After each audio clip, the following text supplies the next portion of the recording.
Hi chat, how's it going? Ah, hello. Hello. Oh, you're also here. Yeah, Ah, what are you up to? just came to see what you are up to.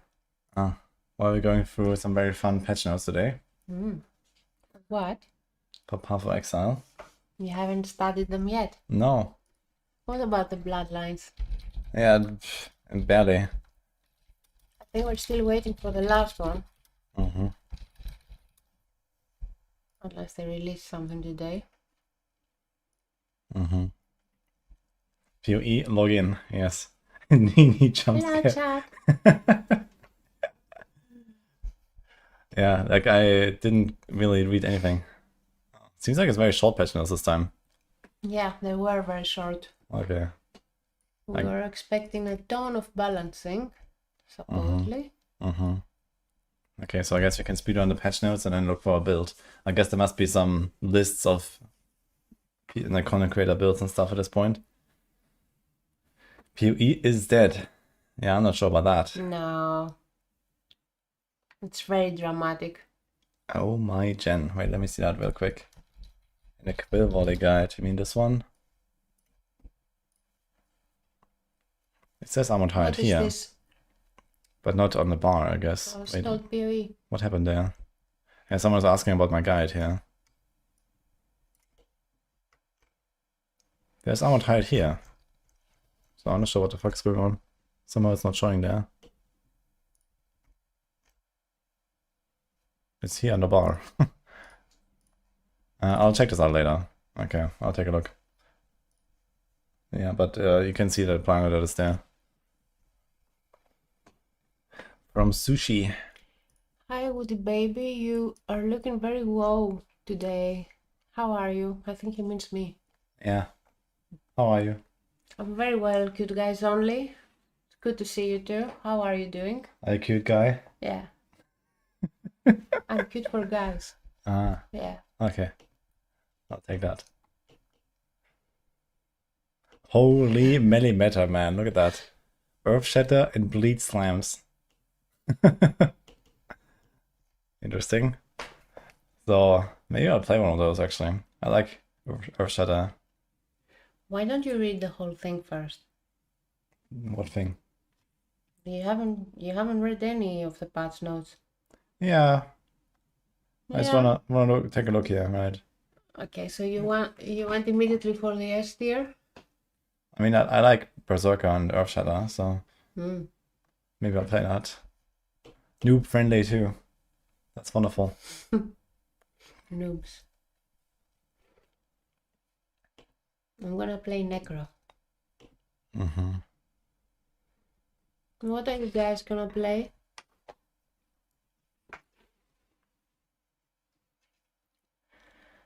Ah, yeah, true. Can you start hardcore? I'm not starting hardcore now. No? Well, the thing is that your Atlas doesn't go to softcore when you die, I guess. So you're gonna have to redo like all the completion and shit.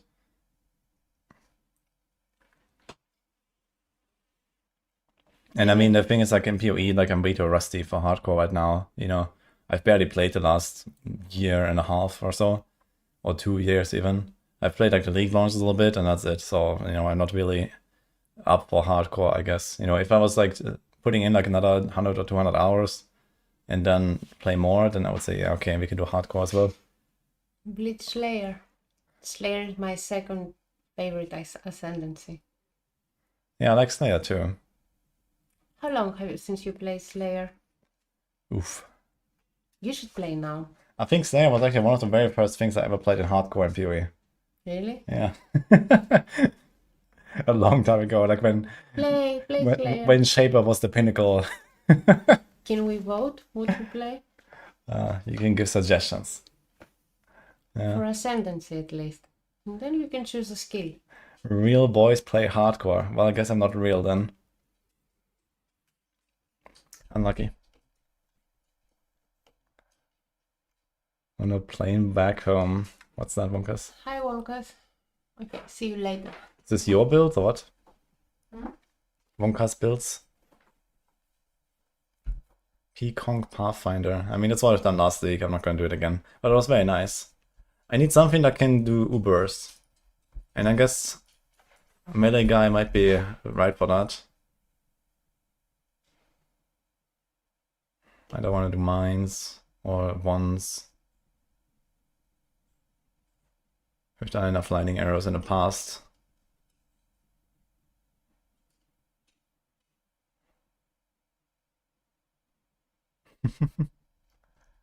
New friendly flicker.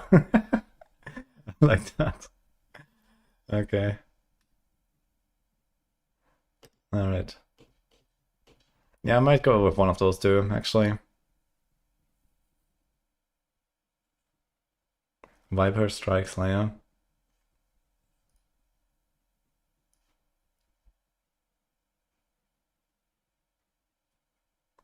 Sounds also interesting. Mana Man. What was that? Not KB. I don't like the idea of wands, to be honest. I've never played with wands and I don't really want to. I'd much rather play melee.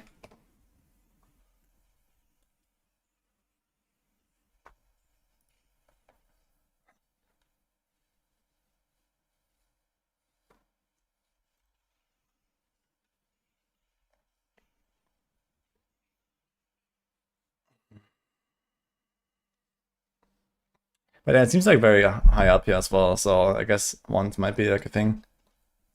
Build guide. Does he have a full video on it? 9 minutes, okay. Number 1 build for hardcore.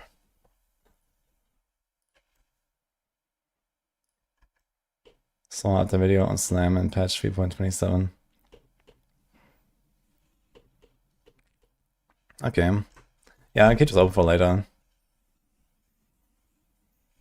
Anyway, I want to see like the rest of the patch notes and see if there's anything interesting in there. I just know some of the big things, basically, because they're also reveal.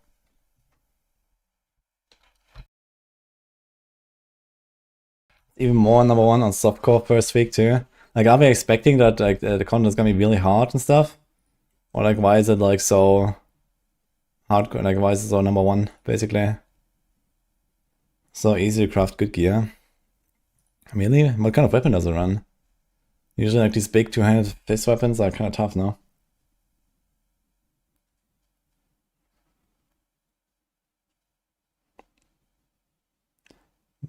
Blade slams looks good. Yeah, maybe check that out too. What happened with blades? Is there like anything that makes them really good in this patch or what?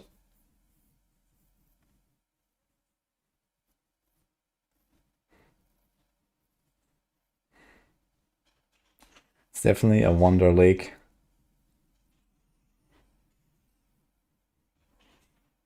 He killed all Ubers on recon gear, okay. You're doing Exagonate and Reap. Nini played that like, I don't know, 10 leagues ago or something. And I tried that a little bit when she was doing it. It was a very fun build actually, Exang and Reap. Wonder is hard to build as a league starter.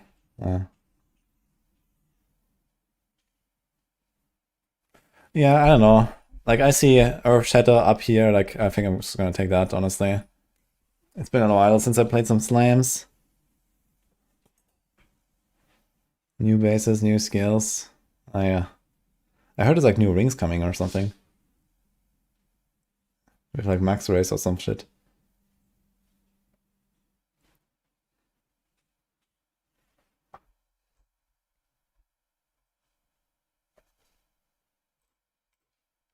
Look at the bleach slams. Okay, we're gonna open this one for later as well. 6-minute guide. Okay, we're gonna watch both of these and see where we're at. Phase plays. Huge slams, great damage, top tier damage uptime. Slam builder doesn't need a bunch of war cries while it grounds them. Okay, that also sounds very interesting.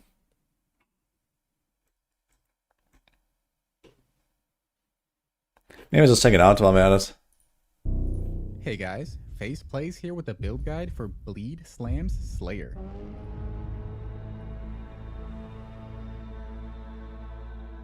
This build revolves around Ground Slam of Earthshaking, but with a bit of a twist. Made this Swap for out me Ground and Slam Rob. for Sunder or Earthquake, depending on the this? situation. The build is fast, slams cover the entire screen. Someone posted this already the other day. Great. With high-end gear, bleed damage reaches the dot cap. But I mean, I don't really get the reference. Solid hit damage and 20% cooling strike. Defense is great with endurance charges, fortify, some maximum resistances, and absurd recovery with 10-second overleech. Later on, we also have the option of going the new Ascendancy node, Schizophrenic Dissociation, for even more tankiness. Vol Ground Slam feels fantastic to press and provides 360 degrees of coverage. Dude, why is this thing so fucking large? Vol Ground Slam What the fuck? feels fantastic to press and provides 360 degrees of coverage. The single target setup may be a bit intimidating, but some of it's droppable for those that prefer a more relaxed playstyle. This build should be fantastic for the reworked breach mechanic. Here's a quick breakdown of the slam options. Ground Slam of Earthshaking is a wide frontal cone slam. The coverage of this skill is enormous. It quickly expands with no delay and has a better chance to stun. Vol Ground Slam is a huge omnidirectional version of Ground Slam. It has 4 charges, costs very few souls, and has a soul gain prevention of only 1 second. It's basically spammable. Sunder is a long narrow slam that gets wider as it travels. Each enemy hit by Sunder sends out shockwaves to nearby enemies. It shreds dense packs of enemies. These shockwaves can proc Slayer's 20% cooling strike, and they can even aggravate bleeds from the same attack. Sunder excels in long narrow maps, or if you need a bit more reach for bossing. Sunder is perfectly fine to run until 2 or 4 Void Stones. Earthquake has 2 parts, an initial ground hit and then a huge aftershock that expands after a short delay. The aftershock does much more damage. Earthquake's specialty is being omnidirectional. It's great for those that don't want to aim in a specific direction. Less duration is a required support for Earthquake. Vol Earthquake procs aftershocks as you move for a duration. It's pretty nice for mapping, but it can't be exerted. Narrow straight map like Silo, Uber Saurus and want a bit more range? Consider Sunder. Fighting Uber Exarch and want an omnidirectional skill for the ball phase? Swap to Earthquake. The bleed damage from each of these slams is pretty similar, so feel free to experiment and run whichever you prefer. For mapping, Ground Slam of Earthshaking handles both clear and single target. Couple it with Vol Ground Slam, and you can somewhat reliably alternate between Ground Slam and Vol Ground Slam. It's smooth and satisfying to play after getting into a rhythm. Vol Ground Slam is especially useful when you want total omnidirectional coverage and don't want to move your cursor. This looks so hilarious and how big is this fucking slam, does dude. not work for Vol Crazy. Ground Slam. Single target is a bit more involved. We add Static Strike into the mix. After hitting an enemy with this melee attack, it rapidly hits nearby enemies for a few seconds. This Static serves 3 Strike. purposes. It applies increased damage taken from maim, it quickly aggravates any bleeds, and will rapidly summon minions from Herald of Purity for the Rallying Cry damage buff. The bleed from Static Strike can even clear maps on its own to an extent. Pretty cool. Only press Rallying Cry on single target when you have the minions active. It's not needed for mapping. For maximum burst damage, the opener would look something like this. Drop War Banner, cast Vulnerability, Static Strike, Rallying Cry, press Tincture, then slam away to get a nice initial bleed rolling. If you prefer less complexity, consider dropping any combination of Static Strike, War Banner, or the Tincture. Remember to turn off the Tincture after 5 or 10 seconds to avoid running out of mana. For leveling, use Spectral Throw until level 12. Run Precision until you reach Resolute Technique. Put a Ground Slam gem in your offhand to level it up. At level 12, swap to Sunder and run that for the rest of campaign. At level 24, we add Auto Exertion and Vulnerability. And at 38, we add Fist of War. In the third lab, you can either farm for Ground Slam of Earthshaking or just stay Sunder for map progression and swap to it later. Whichever skill you use, it's worth getting 20% quality. Keep your weapon up to date at all times. Gambling for axes or any slots you need sockets in is incredibly powerful. Save gold as you approach maps, and then heavily gamble for 2-handed axes in Act 10. The Ascendancy is Slayer. First, Bane of Legends. A nice chunk of damage and reflect immunity is nice quality of life. Second, Headsman for some extra mobility, and the God tier 20% cooling strike for 25% more damage. Third, Brutal Fervor for comfy 10-second overleech and some damage mitigation. Fourth, we take Impact for 60% area of effect while mapping and a bit of extra hit damage. Eventually, we have the option of grabbing Schizophrenic Dissociation for enormous damage mitigation at the cost of a bit of damage. For this setup, Yeah, I've seen this one in the previews. This is insane. I was checking this out with Nini and I immediately said, man, this is insane. Schizophrenic Dissociation. This is absolutely ridiculous. we'd run different clusters and add in Aspect of the Spider. Here's leveling progression. After Mana Flows, swap out Dash for Frostblink. After the long journey to Resolute Technique, drop Precision.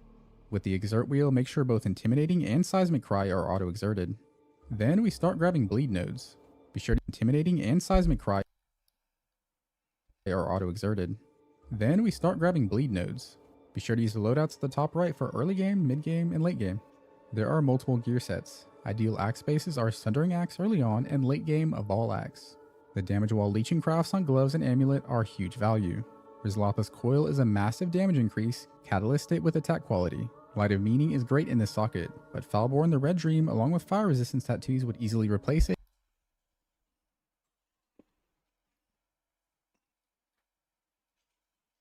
What the hell? If you can get a hold of one. For Life Flask, you can either run the Worm Flask for better Overleach sustain, or no Life Flask for a greedier setup. For medium clusters, the priority order is Flow of Life, sustain, or no Life Flask for a greedier setup. For medium clusters, the priority order is Flow of Life, Rend, Circling Oblivion, Wound Aggravation, and then Wasting Affliction. For large clusters, we want an Axe and Sword, 8 passive with Feed the Fury and Fuel the Fight. And for the third notable, either Heavy Hitter or Martial Prowess. For jewels, here's a list of mods we want. Be sure to check the notes section and Path of Building. There's also a written guide for this build. If you ever run Earthquake, But the normal jewels won't work though once you have the schizophrenic, right? take the skill effect Duration Mastery and be sure to pair it with less duration support. Try to avoid volatility for mapping as it'll likely make clear inconsistent. The Hemophilia gloves are a solid option if you'd like maximum clear with explosions, especially with a consistent. Pair it with less duration support. Try to avoid volatility for mapping. Dude, what the fuck? Volatility support. I've never seen this actually. 58% more maximum, that's Likely insane. make clear and consistent. The Hemophilia gloves are a solid option if you'd like maximum clear with explosions, especially with a vulnerability on hit corruption. Yeah, I love Be sure to Hemophilia, check it's out very my fun. Recombinator axe crafting guide to craft your endgame axe. Click like and subscribe if you enjoy the video. As always, thanks for watching. That was a nice guide actually. Why is he using Val Axe instead of Stunning with extra dot multi? Yeah, maybe he has so much dot multi from the tree that the implicit is not worth enough or something.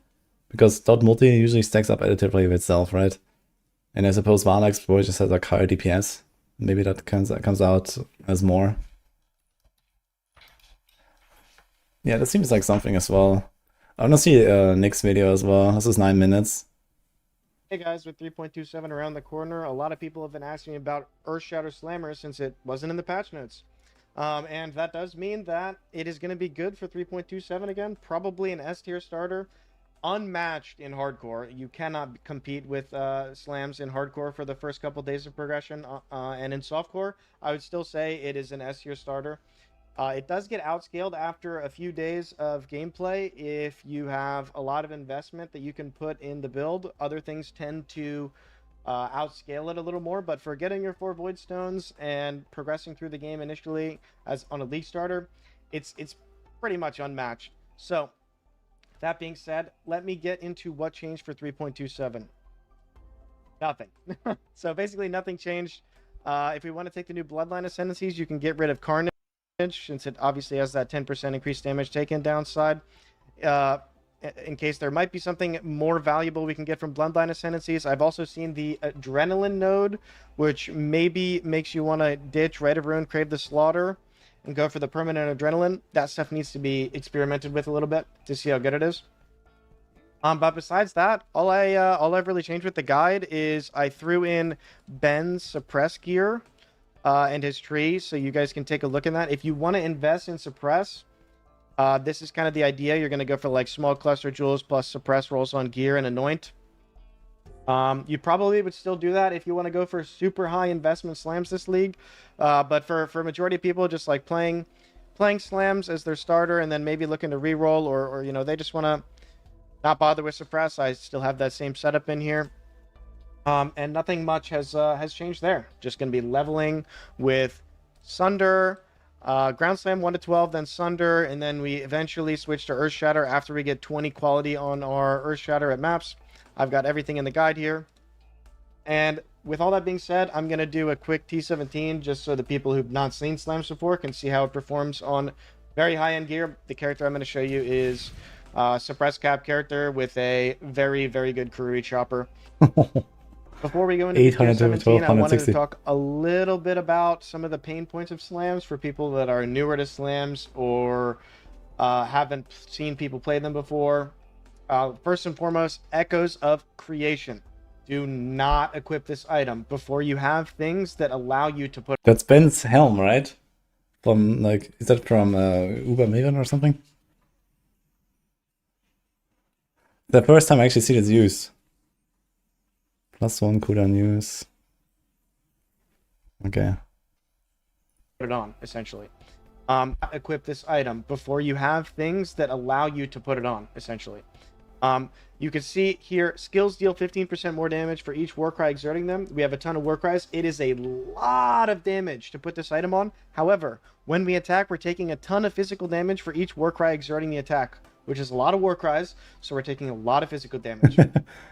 You need a really solid Royal Plate with high armor, with a physical damage reduction roll, and some Fizz taken as, on top of having just generally good armor rolls in your gear with good endurance charge uptime. And also, we need Corrupted Soul from a Glorious Vanity with Divine... So we need...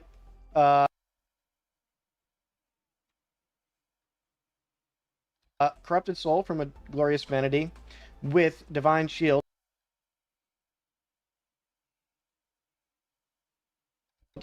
Essentially, this gives us a big energy shield pool, and Divine Shield makes it so we're hitting ourselves over and over from the helmet, and we're constantly regenning. Yes, that's how it works. It gives you a bit of sustain, a bit of recovery, more or less.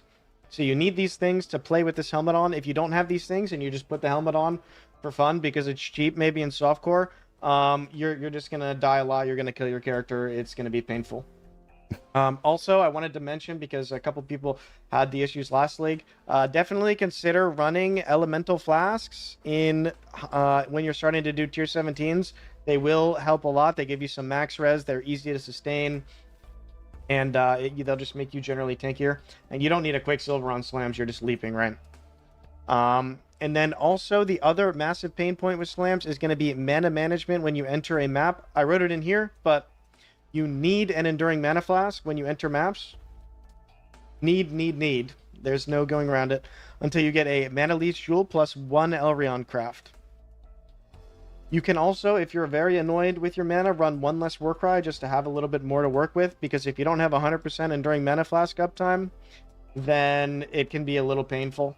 So just keep that in mind. Roll an Enduring Mana Flask on an Eternal Mana Flask base. However, once you get a Mana Leech Jewel plus 1 Elrion Craft, you can stop running the Mana Flask and just put on, whatever, Quartz Flask, whatever you want to run, Life Flask. That being said, we don't know where Elrion Craft is going to come from this league. I believe it was in Cold River last league, and that is getting removed, so keep that in mind. Once you get 2 Elrion Crafts, which is the non-channeling craft again, you can have free Warcries entirely and remove Life Tap from your Earthshatter links. So keep that in mind when you're starting your initial Earthshatter progression when you get to maps.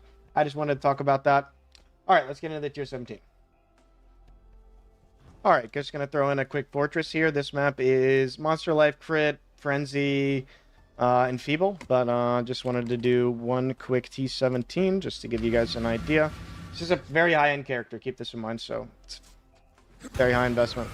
But at the start of the map, we're going to weapon swap Enduring Cry to get our endurance charges going. And then other than that, we just keep our war cries up and blast through the map. Make sure you press your Blood Rage as well.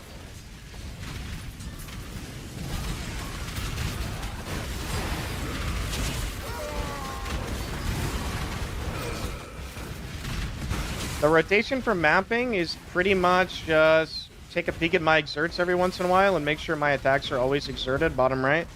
I have 2 Warcries manually casted here. You can do a setup that is only 1. Even do a setup that's all of them if you'd like, but it's a lot of customization you can do with slams. You can self-cast as many Warcries as you want. Slayer is also an option, I should say that, but I heavily prefer Zerker for the speed. And Slayer is also going to have to Warcry considerably more than Zerker because it doesn't have the double exert node. So just keep that in mind.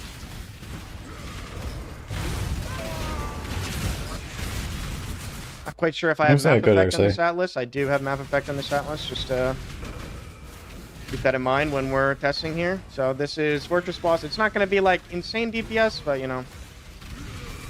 we're just going to be right-clicking pretty much. This is a 40% more monster life, enfeeble map. So again, slams kind of get outscaled at a certain point when you start investing, you know, hundreds of divines and stuff. But you know, that was just like part of a T17, and then quick fortress boss. Now I will do Minotaur, so you can see how much damage we're doing on that guy. All right, throwing in the Minotaur So map. anyway, I started blasting. Yeah. For T16 Yeah, I'm not sure which one I content, you will will cruise through take. the game with slams. Maybe I'll try to For bleed stuff. T17 Bleed content, sounds fun. it still does well, but not insane. But yeah, both builds seem very nice. I did a steel charges map here, which is generally a mod you're going to want to avoid because your endurance charges are pretty much all your mitigation against your self-hit from the Echo's helmet, but it doesn't really matter that much on this character because it's very strong.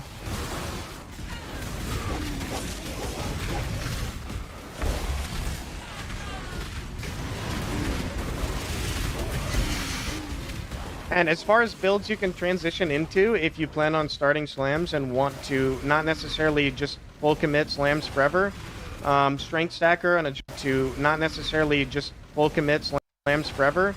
Strength stacker I and was a checking how much juggernaut is HP survival lost there. option. Wasn't that much though. 1500 maybe. There might also be some Wander Zerker builds that end up popping up. So we'll just have to wait and see, but stuff like that is always an option if you want to pivot into something else. So this is just Minotaur. I'll let him go down. Dies pretty quick. So, like you can see, that fortress boss was pretty fucking tanky, you know. So anyway, that's slams. If you have any questions, feel free to ask me. I think Ben might be league starting slams, maybe not. Who knows?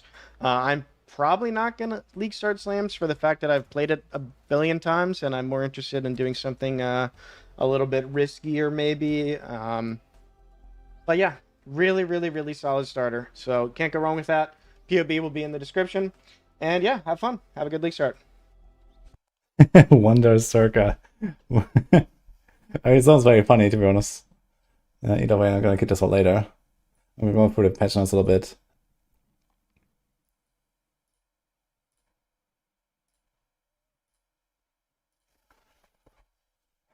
Insert Khan Circa rant. Is he ranting again? It's literally the #1 build in that list that we just saw. Why is he ranting?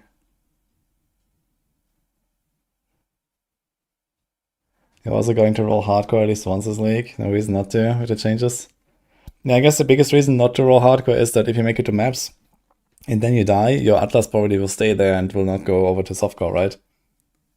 So I guess that's the biggest problem. And they have to direct the Atlas again.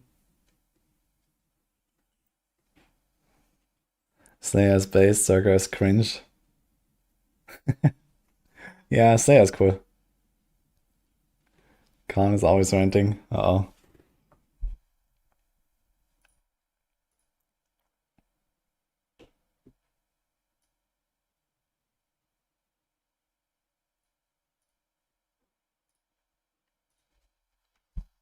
A stash.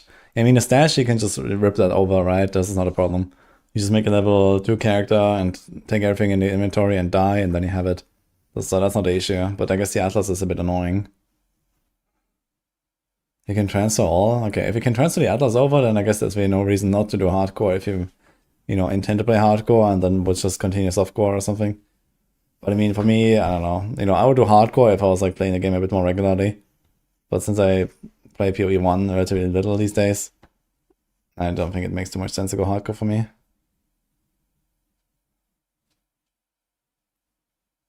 Atlas and recipes transfer. Okay, if that is true, then I guess it's not a bad idea.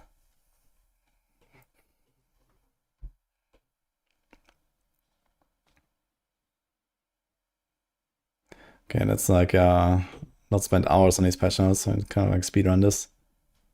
I already know what builds we're going for, so I don't think I'm gonna like go too much into like the gem changes and stuff. I don't want to see like the big stuff and anything else that changed.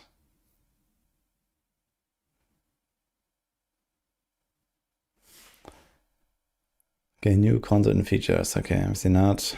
Conflagration.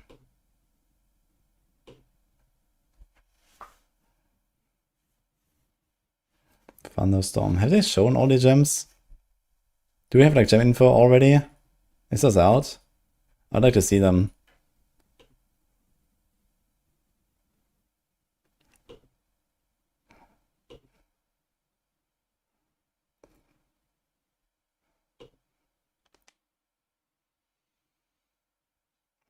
Hardcore so it's gonna be laggy. I don't think we're gonna have suddenly so many new hardcore players. It's still, you know, okay, people have played hardcore, they will still play hardcore, and then, okay, some more people might try out hardcore now and stuff, but I don't think it's gonna be suddenly like a massive influx of new hardcore players or something. Yeah, I checked the Bloodlines of Nini the other day, but we still haven't seen the Breach one, right? There's some really cool stuff in there. Like the Val thing is very good, I think. We just saw the schizophrenic dissociation, which is very strong on the Simulacrum one. There's another few. There's like definitely cool examples of like ascendancy nodes you can take, I guess, in some builds.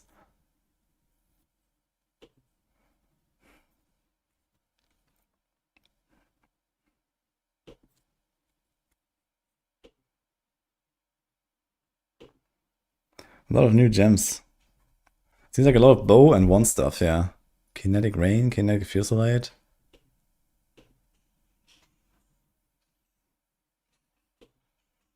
The Wall of Force.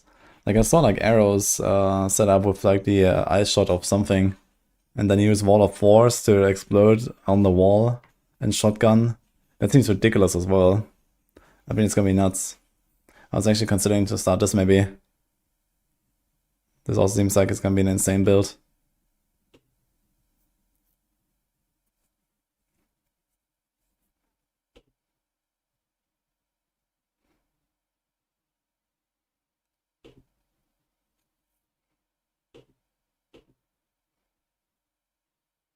Living Lightning Sword is on PoE 2, right? And that was so bad when I tried it there. Added over 20 new uniques. Okay. New one base types. These all share the same implicit modifier, cannot roll caster modifiers. Carnigan and Falpic. I hear there's the new rings.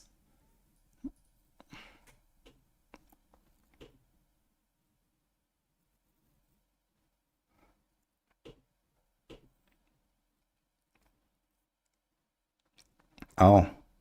Foulborn, Orb of Augmentation. So they're bringing like the tier 2 augmentation, Regal, and Exalt.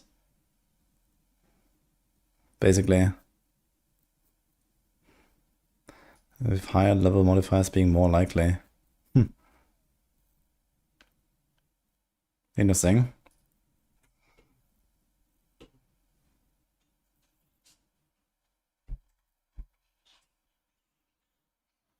What are they gonna play? Apparently Slayer.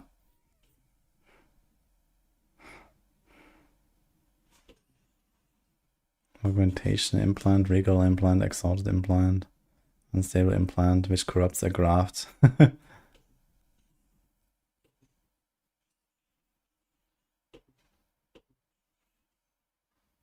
I wonder how the asynchronous trade will be, because I haven't actually tried it in PoE 2. I was like only SSF in PoE 2. So this will actually be the first time for me to try asynchronous trade.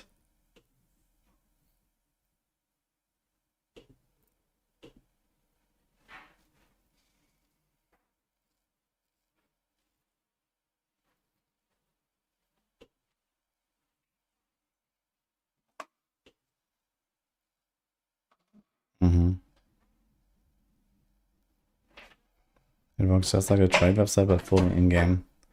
Let's see. I wonder if we can also like live search and these kind of things as well, and just kind of like let it run while we play. That'll be interesting.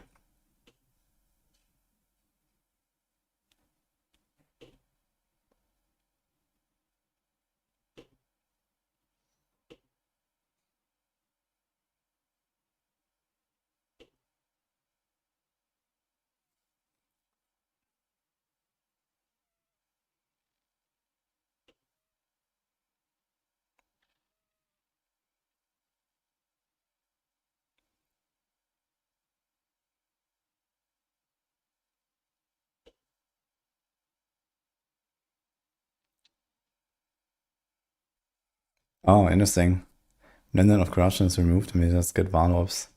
Yeah, that's not a bad change, I think. Just like reducing the bloat a bit.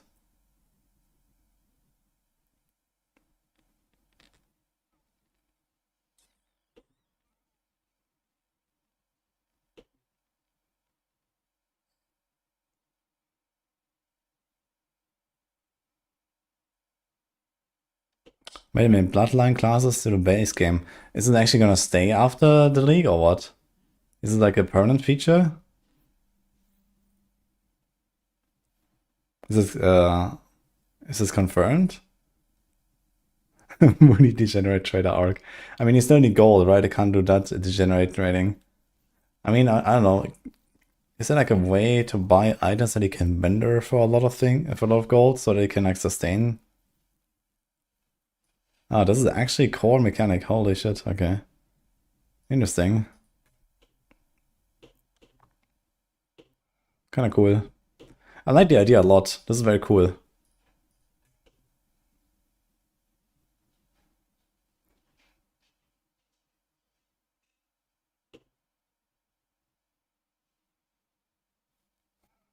I'm gonna play Slayer most likely.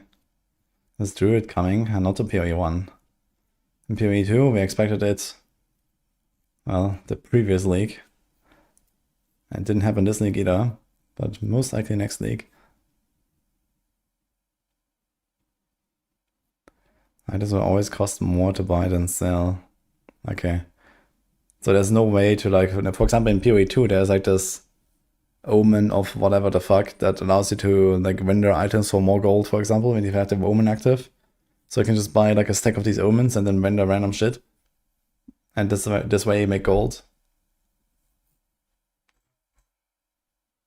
What about like some gold map? Like the, we have in PoE like this pirate map. Bleed Slam. Yes, not spin to win.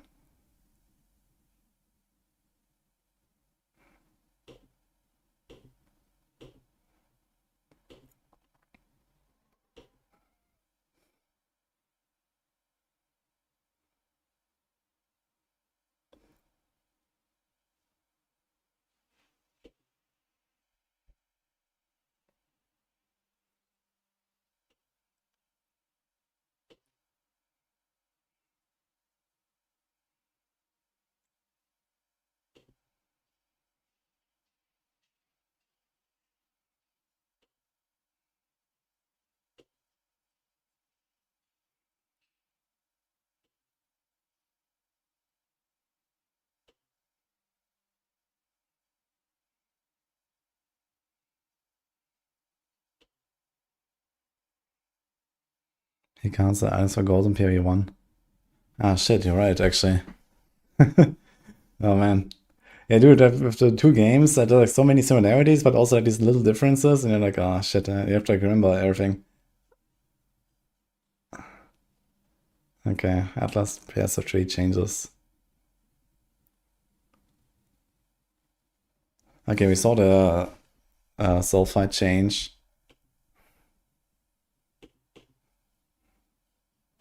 That's fine. League changes. Blessings now only upgrade breach stones.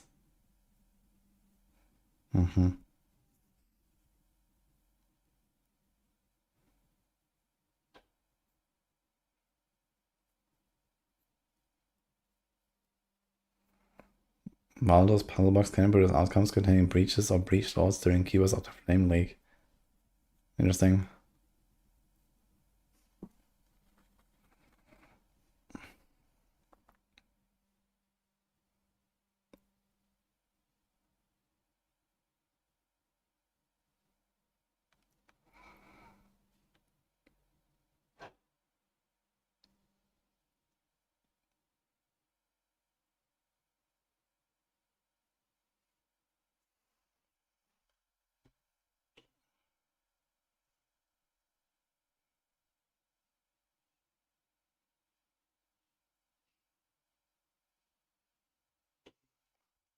You are now less likely to get high rarity divination cards on chests and betrayal, transportation, safe houses of Gravicious. Wonderful. I don't remember ever getting any good divination card ever from this. Or even from the trap stash where you can, like, you know, exchange one.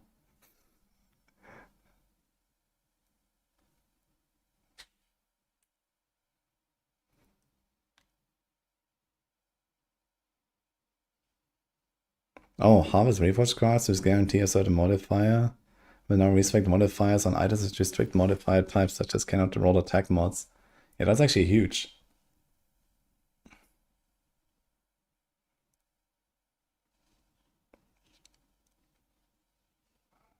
Thanks, GGG.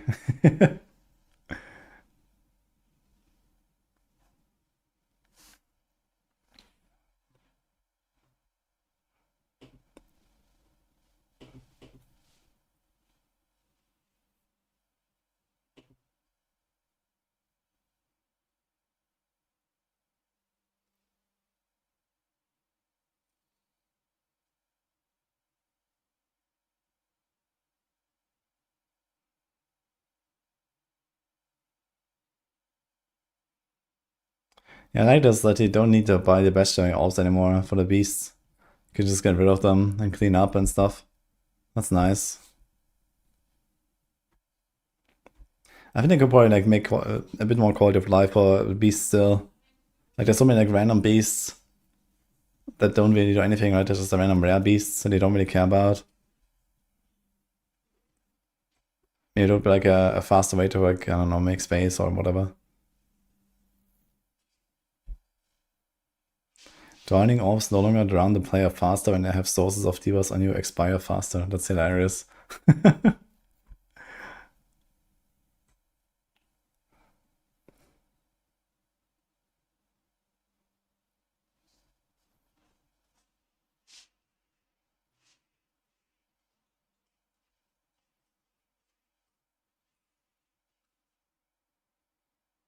That's a nice barrage buff.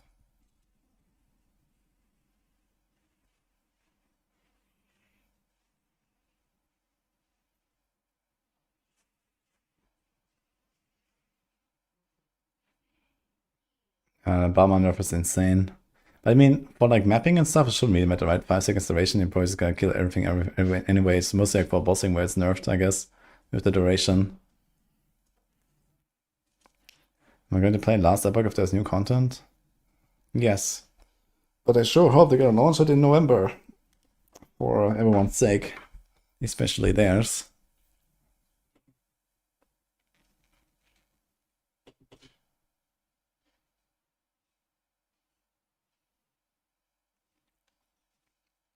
But I somehow don't believe that it's gonna happen.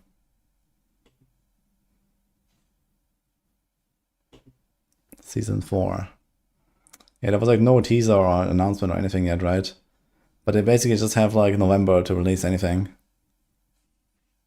What time is the release? It's like tomorrow in 3.5 hours from now, I think. It's not really late, I believe.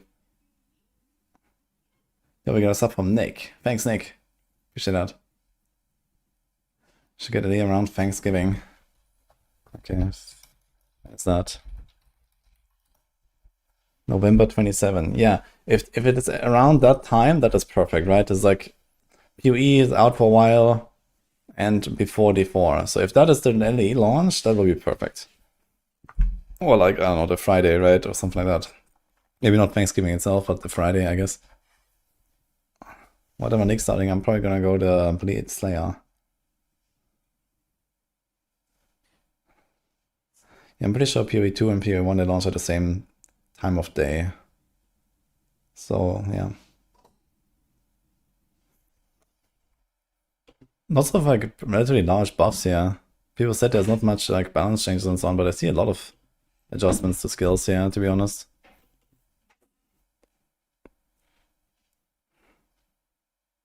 Okay, we don't have to like read everything here.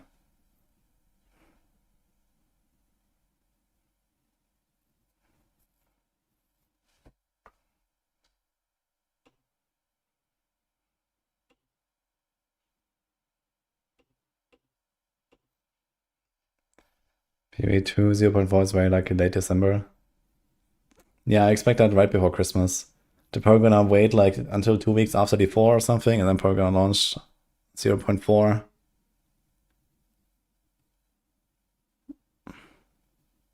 It's gonna be busy in December.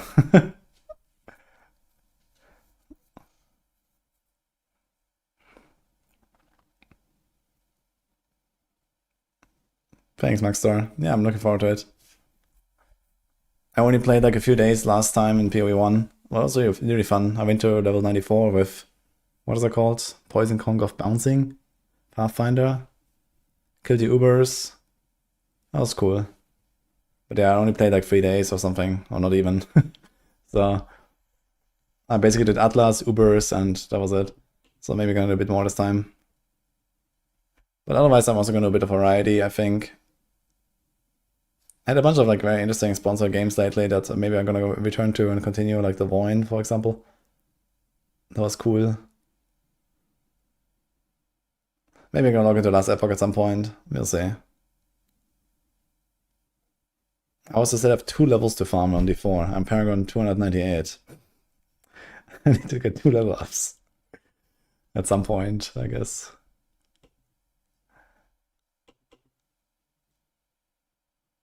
Make a couple of mirrors this league. I mean, if I really blast a lot, maybe. We'll see. Maybe I'll get hooked.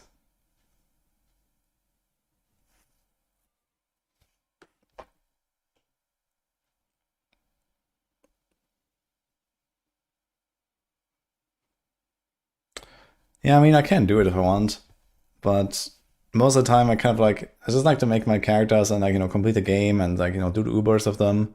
And then maybe I'm gonna farm a little bit beyond that. But I'm usually not going like super crazy and put like a 500 divines into my build or something, But we'll see.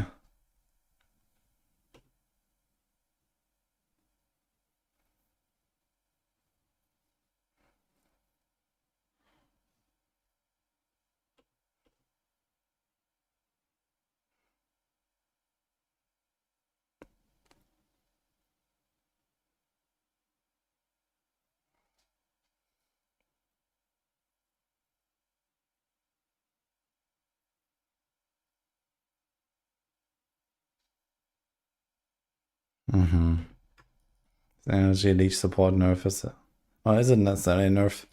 It's a buff here, but you can't get the damage while leeching. So it really incentivizes you to be full, which I guess does make sense. And I guess you don't have like some weird stuff where, I don't know, you need to run Blood Rage on a caster build just to get this or something, right?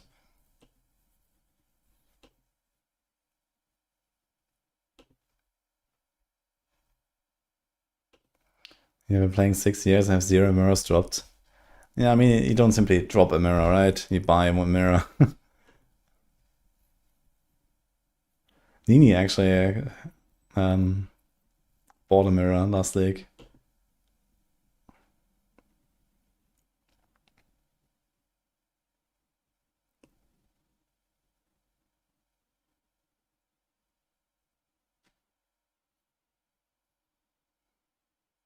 Okay, I've seen the Assassin rework. Trickster, Saboteur. Oof.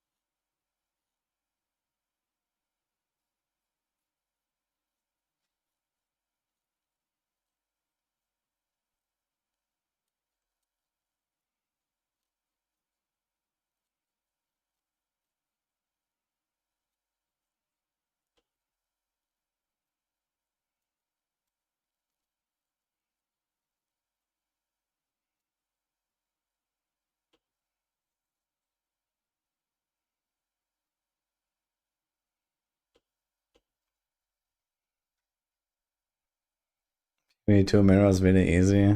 If you're grouped and run fully just 150 daily maps. Yeah, I feel like in general, when I look at like PoE2, it seems like currency is much more like available, right? I see people making like mirror items, mirror builds, and like crazy stuff a lot in Trade League. I mean, I can only like look at it from like a SSF perspective because you know, I've only played SSF in PoE2 so far. I haven't actually tried any Trade League in PoE2, but it definitely feels like everyone is just making mirror items when I look around me. So it definitely looks like in general you get them much more often, or like, you know, get the similar quality stuff much more often. I made a video back in the day that D3 is greater than D4. Does that still apply? I don't think I made that video. Hi, Loafburger. How's it going?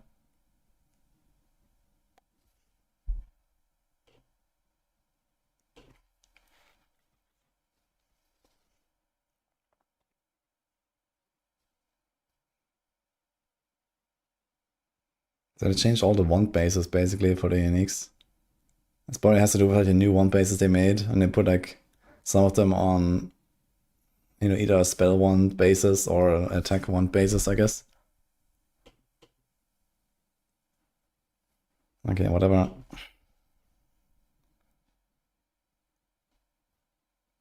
D3 greater pits are greater than D4 pits. I mean, that I probably made, yes. And I mean, that still holds true. I mean, Greater Rifts are like, you know, one of the single most refined systems in ARPGs out there. This. Is the Diablo phase still a bit again than Diablo 4 8 months ago? Hi everyone. Hi everyone.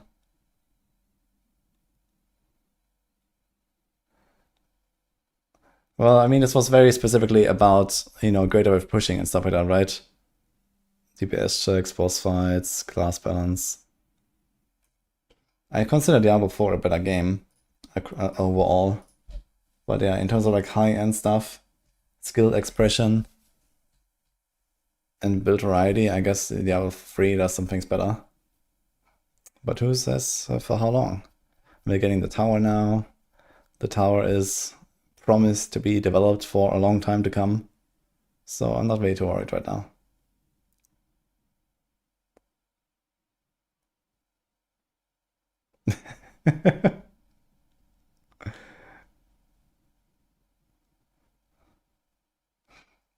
Yo, you're welcome, Love Burger.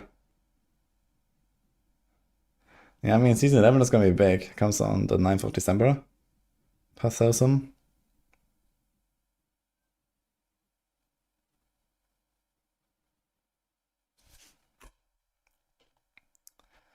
It's a very big update. Ruthless specific changes. Interesting. I actually have like some fine-tuning on some of the ascendancies and stuff in Ruthless.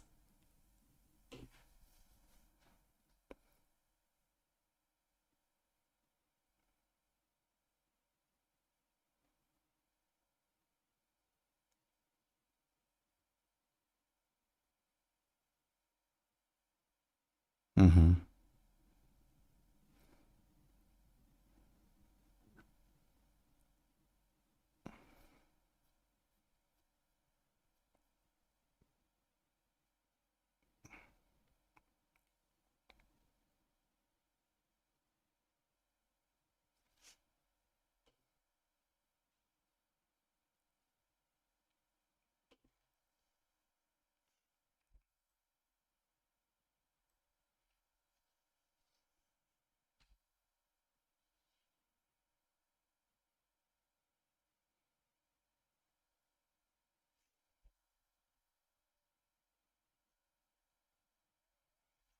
You wish you liked PoE2 more, sadly you not, it's a me problem.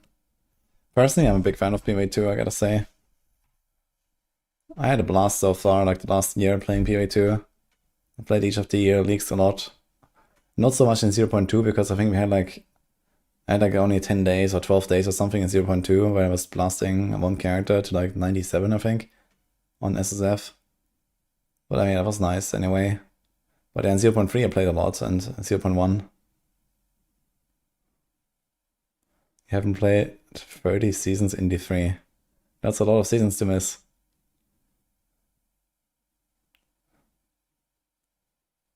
A Star PoE League prep stream has a constant answer to 4 questions.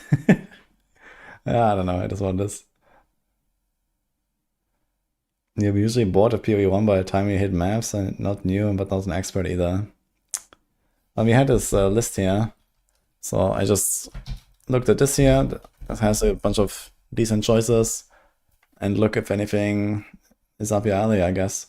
So I'm probably gonna go for the bleed slams. Like, I'm generally a melee enjoyer in PoE, so you know, seeing those 2 up here made me happy, and I was gonna go for the bleed slams now. But yeah, once is apparently a big thing. Poison Conch. I played that last league, but maybe it was nerfed or something. Actually, did anything happen here?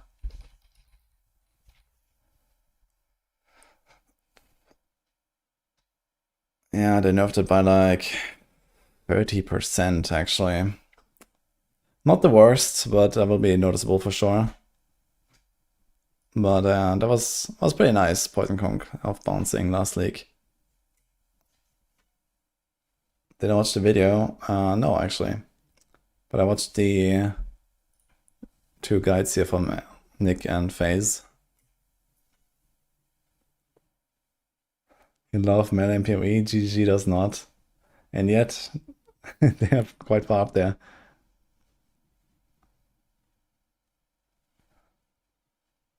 Yeah, I'm going for the patch notes right now because I actually haven't even seen them yet.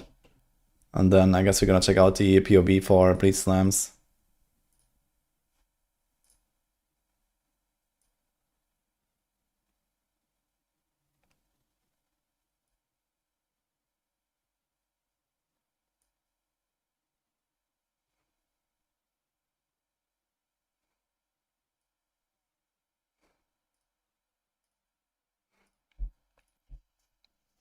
That's the video for the tier list. Okay. How much more patch notes do we have? Let's see. We're almost done actually. Let's finish this. Yeah, the patch notes are very short actually. For GG standards, but that's okay, I guess.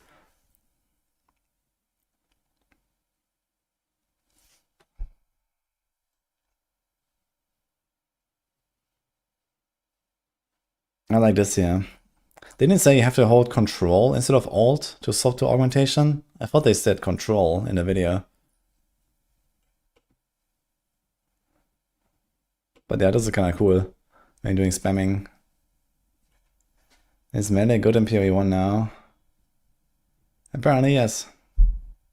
Well, melee.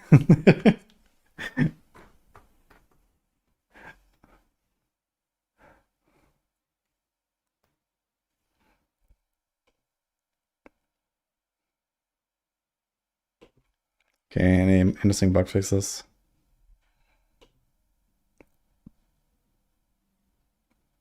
Melee class with non-melee skills. Now, it's just that, you know, the melee skills, they actually hit like the entire screen. So this is how PoE works. And this is how melee is balanced. And some people want the same in D4. I don't really want that, to be honest. I mean, it is true that, you know, stuff like Twisting Blades or Double Swing and whatever is just not competitive. But there are other ways to make them competitive. Besides, okay, just hit the entire fucking screen with them.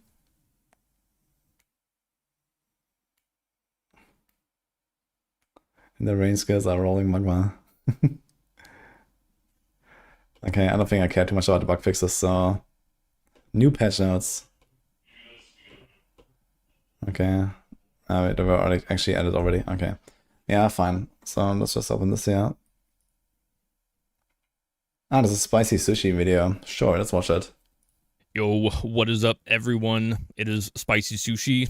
And again, we have a League Starters tier list yet again for a new league. This league, I decided to make the list ranking builds based on how I think they will perform with the new league mechanic. Because the way I was thinking of League Starter tier list was that usually people rank them like based on how they will just perform in general in a PoE league start. And that is definitely fair. I just wanted to keep it simple in terms of like ranking. So you know, don't be offended if you see a build rank lower than others. I wanted to rank them based on how they're going to perform with Breach 2, because I feel like most people that come to play a Path of Exile league, they're not the kind of player like me that just plays a league no matter what. Even if the league mechanic is completely terrible, but the base game is good, I will play the hell out of a Path of Exile league, right? But most people that I know, most of my friends that play Path of Exile casually, the only reason they're coming to play a Path of Exile league is to try out the new league mechanic. So I wanted to rank my starters based on my opinion on how they will perform on a league start budget with Breach 2 in Keepers of the Flame. And so, keep that in mind. I do have assumptions that I'm ranking these builds based off of. I am assuming that Breach is not going to be a total pushover, especially considering they're porting over the monsters. I know they said they are just porting over like the monster models and maybe some stuff from PoE 2, but either way, I am going to assume, since these are like larger models of monsters, they look a bit juicier, look a bit meatier, I feel like they're going to be a little bit tanky. I think they're going to be not a massive pushover that you can just roll over, because, you know, if Breach 2 is a complete pushover, you're just blasting them, destroying the entire screen, no problem. They're not nuking you, they're not doing much damage, they don't have crazy on death mechanics like the PoE 2 ones do. Then obviously Kinetic Blast, Deadeye is going to just be an absurd build, best build in the game, as well as other squishier, like super good mapper builds like Lightning Arrow, like Venom Gyre, like Exsanguinate Mines. Obviously that could be a thing, but what I'm basing my assumption off, I'm assuming that Breach 2 is going to be a little bit difficult early on a budget. It's not going to be something you can roll over, which is what I've tiered the builds off of. And so that's how I'm going to go into starting with S tier. S tier, I think slams are really, really good for this. They are very tanky on a budget. They are pretty fast on a budget. Obviously not as fast as like Deadeye, but they're pretty fast with Leap Slam, and they do really, really good damage with pretty easy to acquire weapons and easy to acquire gears, with a lot of power also coming from their Ascendancy and the passive tree themselves. Last league, this was the same. Slams were very, very solid, and they're going to be solid again. Now, the difference between Earth Shatter Berserker is you are going to have faster attack speed, you're going to have really, really high damage, and you are going to press like one Warcry that is double exerted. I mean, well, I'm going off of I'm Exile's guide. He has one Warcry that he's pressing. You can press more. There's also like an offhand slot Warcry that you can do. It's up to you. It's very customizable, like he says. Karn also has a guide you can check out, but he will be pressing a lot of Warcries. So if you're wanting to sweat a bit, that is who you want to look for, but he is Slayer. Bleed Slams. I honestly, when I hear Bleed Slams, I don't think of an S tier build. I'm going to be honest. Maybe I'm biased because when I think Bleed Slams, I think Quinn. So I immediately think it's probably not going to be a super high performance build, but then I watched FaZe Play's build guide, and that build looks like an absolute blaster. It presses one Warcry. It's not double exerted because it's not a Berserker, but it still looks really comfy on a Slayer when you're just pressing one. And the AoE is insane. And I really am biased towards like dot playstyles where you can just throw down a slam and dodge mechanics. You don't have to focus as much as DPS uptime. I mean, you do a little bit, but it's not like, you know, super sweaty. And it looks really good. I recommend you check out his build guide if you're wanting to try something a bit different as opposed to, you know, regular slams. I think it looks really, really solid. Now, going into the A+ tier, the only reason I don't have some of these builds in S tier, I had to separate them, is because if Breach is actually pretty hard, I think Deadeye is going to struggle a little bit early. Not a lot, but a little bit, and it's not going to be super comfy. I think there's going to be some deaths. I think it's going to be, you know, it could be really hard even if the monsters are super overtuned. I hope they aren't. I think GGG's learned at this point to not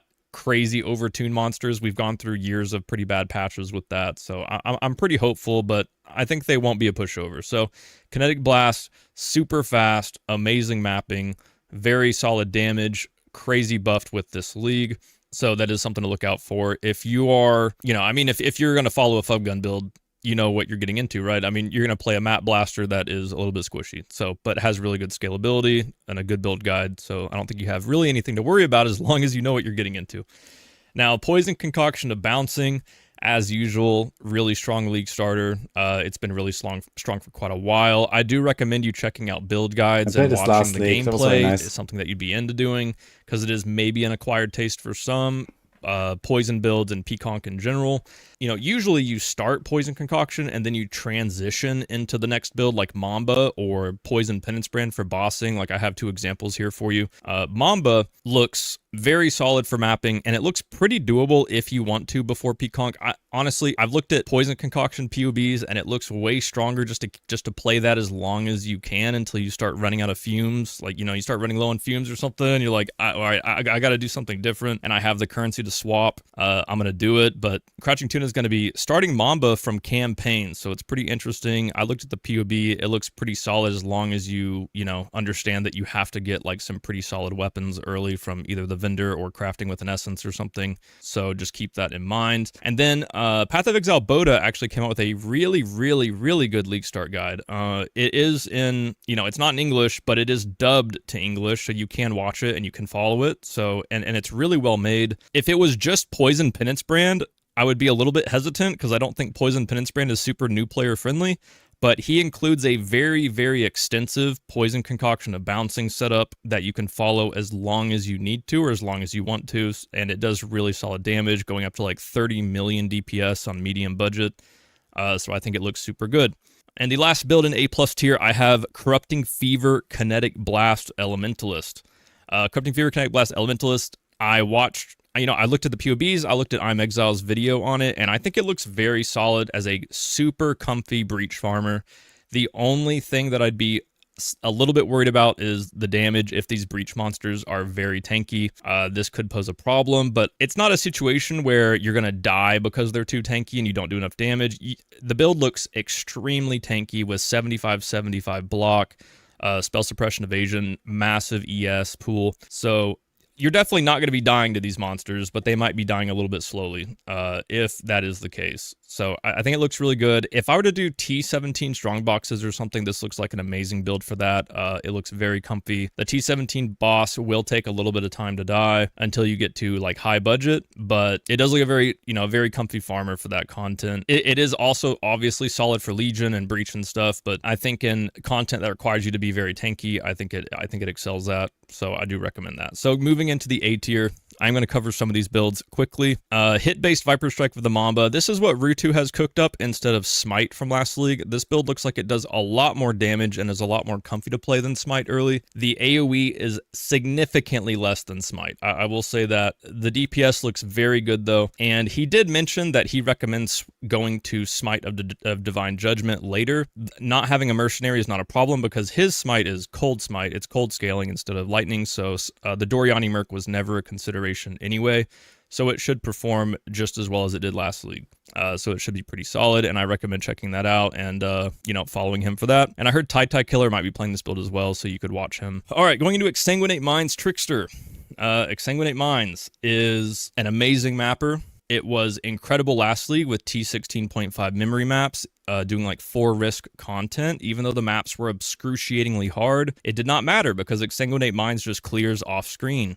You can sit off screen, throw your mines, and it just kills the whole map. And it doesn't even matter if, normally for a T17 farming build, you want to be able to kill the map boss and be tanky enough to tank those attacks or kill it faster than it can do an attack, which could pose a problem for like Exsanguinate Minds on a budget or any other build really, right? But for T16.5, memory maps, there is no boss really. There is a map boss, but it's much less difficult than a T17 boss, so it's perfect for that content. So was KB. KB is going to be amazing at that as well. So we're talking like T16.5 breaches.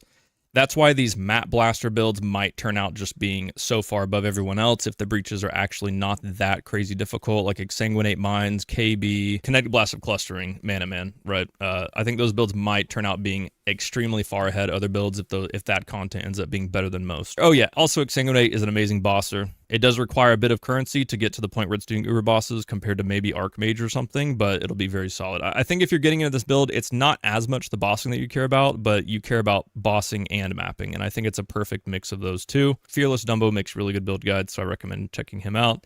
Lightning Arrow, Elemental Hit Deadeye is the next build I have in A tier. The build is obviously squishy, but it is easy to play, easy to league start, does exactly what you want it to do, fast map blasting, and does very solid damage, but obviously it is squishy. So if you're getting into that, you know what you're getting into. Poison, ranged animate weapon. This is probably going to be the strongest breach minion build in my opinion. If you go look at the build guide, you can kind of see what that gameplay is like. I looked at quite a few minion builds. I'm not a minion player, so I do apologize if, you know, maybe I don't have a correct understanding of how minion builds work or, you know, what the best minion build actually is. But this is just from what I could tell from gameplay that I watched. Poison Animate Weapon looked very solid for Breach and pretty solid for bossing as well. And it is what Helmbreaker told me that he recommended as the top minion build for this league, at least for league start. But speaking of minion builds, Holy Relic is also really strong. It does look like it requires a bit more startup cost than other minions, but most people that love Holy Relic know exactly what you're getting into. Once you get to a certain level of budget, the build starts to become super, super smooth and super good at T17s with like a Svalin setup and stuff like that. I just think it might have a small issue early compared to other minion builds getting up and running, but I do recommend checking out Baylor Mage's guide. It did get buffed this league, so it's much smoother to start than it was before, so that is important to keep in mind. Now, Power Siphon of Archmage Totems. If you're a totem enjoyer, I think this is probably... How can you kill mobs with proximity shield on screen fast and good? Exsanguinate mine. Do the mines count as being inside the bubble? I think so, right? I think the mines are their own entity. If you throw them into the bubble, they should kill them. If you are outside, you can't kill them. But with mines, it might work, actually. The best totem. Okay, 5 more minutes this video. I have it far up here because, you know, people really enjoy totem builds. I think this is probably the best totem build currently because of Breach. Now, Toddy came out with pizza totems, and he has his Stormburst totems from last league. But I feel like when it comes to clearing Breach, Power Siphon is going to be stronger, even if it does a... This is Palsteron talking about Palsteron and Spicy Sushi talking about both. It's kind of funny. It's a very nice showcase, actually, of different builds on different people, I gotta say. Yeah, I mean, I'm gonna go with the Bleed Slimes anyway. I think this looks fun. Big AoE and not too many war cries. It's gonna be kind of chill, I think. But it's still nice to see like what else is there. A little bit less damage than maybe Pizza Totems, and definitely a lot less damage than Stormburst, so that's why What is the Pizza Totem? Is it Flame Blast? I have it here for now. I might remove it if Palsteron doesn't end up updating it. I'm pretty sure he's updating it though, and I will have that here when he does. The build easily reached about 10 million DPS even after the nerfs, and I think it'll still be easily able to reach like 8 to 10 mil DPS now, and that'll be no problem. And speaking of Palsteron's builds, I know I don't have Kinetic Blast of Clustering here yet. I will have it later. I'm waiting for Palsteron's build guide to come out, and I will add it to the sheet. So if there's something you don't see here yet, it's because I have not watched the build yet, and I will add it as soon as I do. Like, for example, Venom Gyre. I've had a lot of people tell me about deck stack Venom Gyre. I do need to still look at that some more and add it to the sheet. I will have them added later. I'm just kind of like, you know, this is like super last minute. Everything's like last minute for me, so I apologize for things not being like updated earlier. But anyway, moving into B+ tier. Explosive Ballista, still good, still solid. Okay, it did get nerfed slightly in the early game. In the end game, it is barely a nerf, but in early game, okay, not slightly. The early game, it's definitely going to hurt a little bit, but the build still looks fine if you enjoy the build. Bleed, Retaliate, Gladiator still looks super solid. I would have it higher, but it just takes a lot longer for the damage to really ramp on Bleed, Retaliate, but Garotha makes a super solid build guide. You will eventually reach like 20 mil, 30 mil DPS, pretty massive power spikes with Ryslotha, with getting a good rare weapon, getting clusters put into the build, and it is by far probably the most comfortable build on this list to play in terms of tankiness, but the playstyle is not the most comfortable for some people. So I recommend checking that out. I feel like if you enjoy Righteous Fire or those types of like AFK gameplay, just being super, super tanky and just being able to complete the content, you know, at a comfy pace without worrying about dying, this is definitely a build for you. Flicker Strike Champion, Mage Fist looks like he's switching it up, maybe going into some new tech like Madness tech with the Bloodline's Ascendancies. Looks like a pretty solid league starter as usual, so I do recommend checking that out if you enjoy Flicker Strike. I mean, if you're a Flicker Strike player, there's no, you know, there's no debate for you guys anyway, right? You're going to Mage Fist. So, and then at the bottom of B+ tier, I have Archmage Ice Nova. I made the PUB for this build for this season because there wasn't an update for 1 year, and people kept asking me, Sushi, where's the Archmage update? You always play Archmage, but there's no build guide in the past year for Ice Nova, Katava's Thirst, and so I made it, okay? I might have a build guide out tomorrow. You know, Archmage Ice Nova did get nerfed by half, but it's still overpowered. I would actually place it further up, even possibly into S tier, but I think I'm just super biased because I'm an Archmage one trick nowadays, so I'm not going to put it higher. But it does extremely solid damage on a budget, exceptional damage when you actually put like 5 to 10 divines into it, and then over the top damage once you get to like, you know, uber farming and stuff. So keep an eye out for that build guide if you do want to follow that. Obviously, even though I am biased and stuff. What? So keep an eye out for that. There's just fucking 2 mirrors from the merc. If you do want to follow that. Obviously, even though I am biased and want to put it higher, I do think it belongs, you know, not super high up because it is a clunky build. And I don't want to bait anyone into something that they don't know what they're getting into, because Archmage is not a super smooth build. It does have a bit of clunk to it. There are buttons that you have to press. There are conditional damage that you have no control over if you're automating it. Stuff like that. So that's why I have it this low. Anyway, B tier builds. I'm not going to go over B tier builds because they're not totally updated.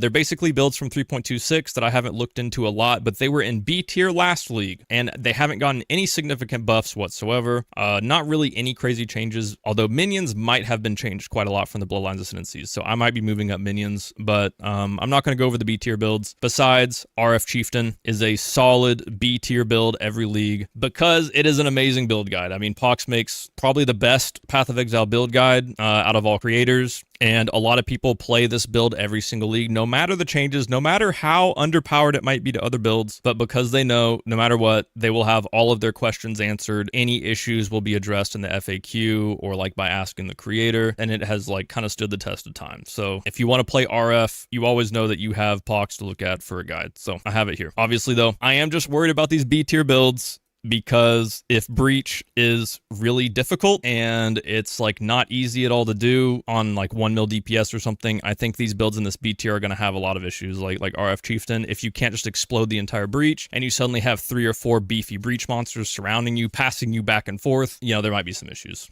So either way, guys, this video's gone on forever, but I want to come out with it even if the sheet is not totally done, but I will be updating it as the day goes on and tomorrow, and I will see you at league start. Bye-bye. Okay, that was nice.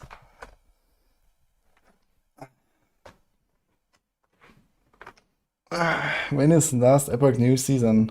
Someone said maybe around Thanksgiving, which does make a lot of sense. This will be like around a month from now. I think they have to come out in November if they want to come out at all this year, because they certainly can't come out in December. So, yeah, but I haven't really said anything, right? Anyway, this was a good video from Spicy. I'm gonna check out the POB here. I think I need to update my POB actually. I do have that. Mapping filter, written guide. Here. I think I need to still get the new version actually. So, yeah, this was the other one. This was Samsung Odyssey race. Yeah, unfortunately that I didn't participate there. Okay, let's see. Import. Goes to turn on the music again.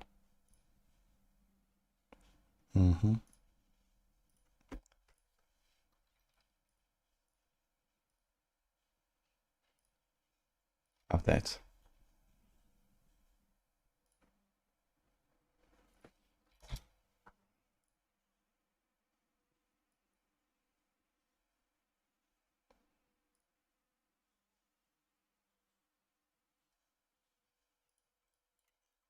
Okay, so that's the Bleed Slams Slayer from Faye's Place. Is that the Light of Meaning? Passive is also grants 6 for increased physical damage.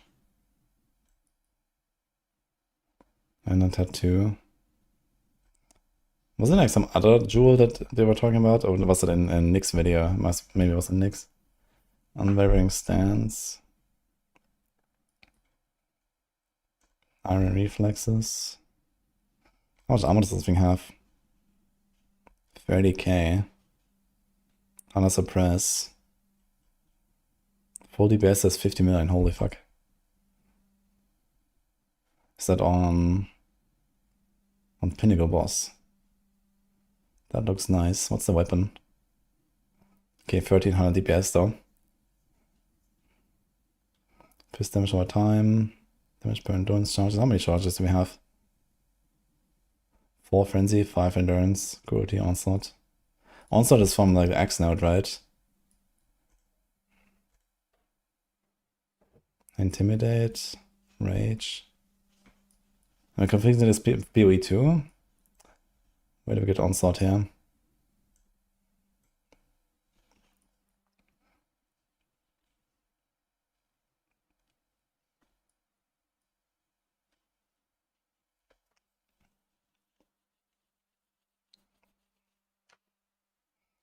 Auras from your skills which affect allies also affect enemies. What the fuck?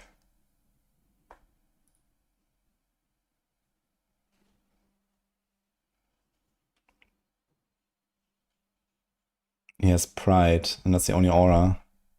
And then, okay, that's like Fresh and Stone as well, right? But it's also only affects enemies anyway. So there's nothing that affects you, so this doesn't have a downside, right? So that's the idea, I guess. Okay.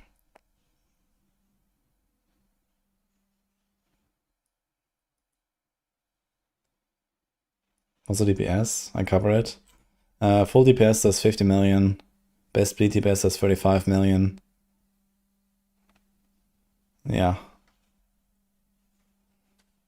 Pretty good. You can see it here on the top as well. Bleed DPS 45, total DPS of bleed 40. You need that POB. Yeah.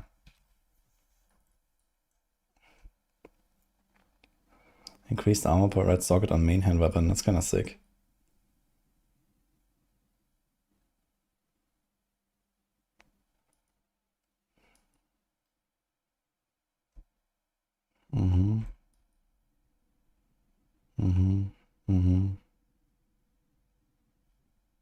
What is it gonna do to schizophrenic dissociation? It's kind of funny, there's like a 1-point jewel and you don't take it, man. Feel bad. Holy. Wait, are the Bloodline Ascendancies in? Wait, they're not in?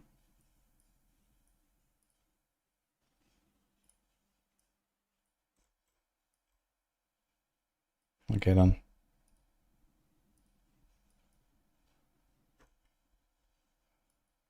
Okay, let's look around a little bit more. We got the... doesn't have to ignore movement penalty. I'd like to get that. But it's only level 100 PoE, so oof. But it's kind of nice, even though we don't need the accuracy. But okay. I guess we're leap slamming mostly.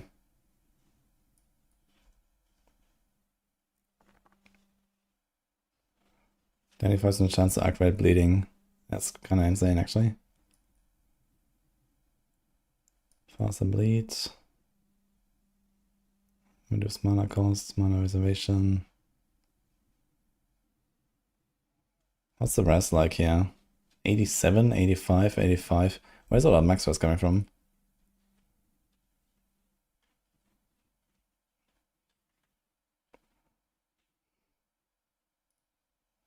Okay, so he has this on the chest to get automatic endurance charges, and then he does the red blade banner at the start.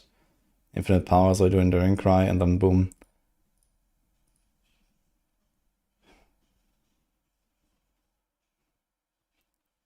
Ah, the flask give maximum. But still, it's 82 fire rest. Where's the rest coming from? Just on the jewels. Here's a maximum lightning, maximum fire. That's not enough. Where's the rest? Yeah, that's a nice video. 6 minutes. But obviously it doesn't cover all the details. But definitely nice to like highlight what's going on.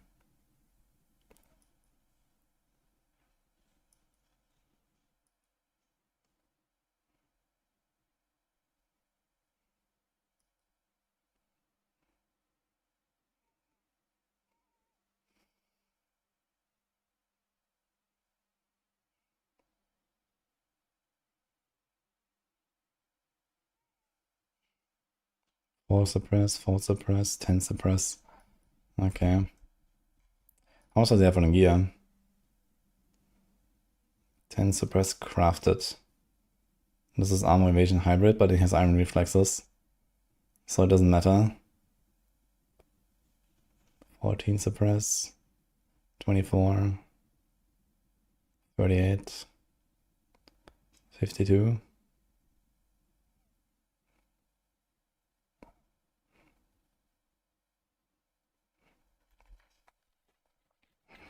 So Eldraine Craft is actually not from Betrayal anymore. It's just from maps now.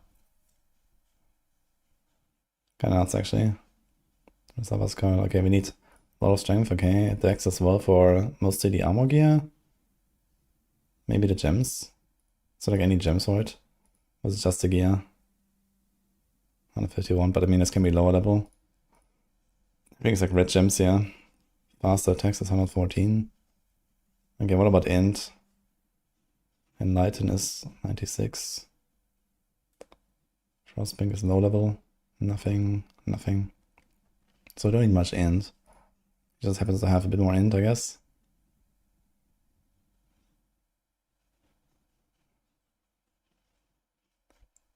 More expected class and skill distribution. 30% wonder. Yeah, could be. At least for the start. I imagine it's gonna like spread out afterwards, right? People, when they make like alts and second characters, you can invest more and make up for the weaknesses of builds. And then you can do a lot of stuff. But yeah, definitely it's gonna be like some big like wonder meta, I guess.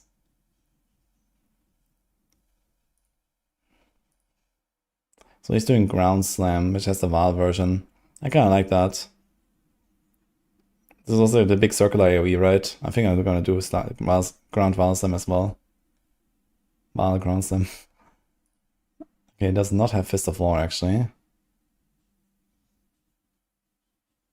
Deal 100% more damage with hits and ailments every 1.76 seconds. But it doesn't work for Val, right? Can it support Val or triggered skills? I like Fist of War though. Awaken Brutality. Intimidate, but we already have Intimidate, right?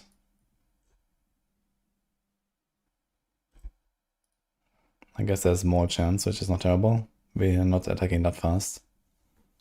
Volatility is huge. When was that introduced?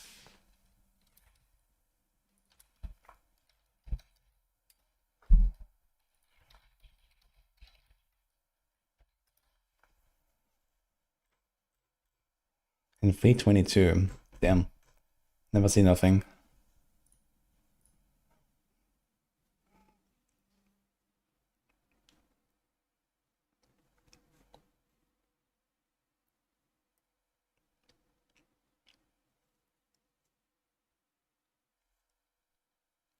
What Slayer Sanity points would you skip for which Bloodline Sanity?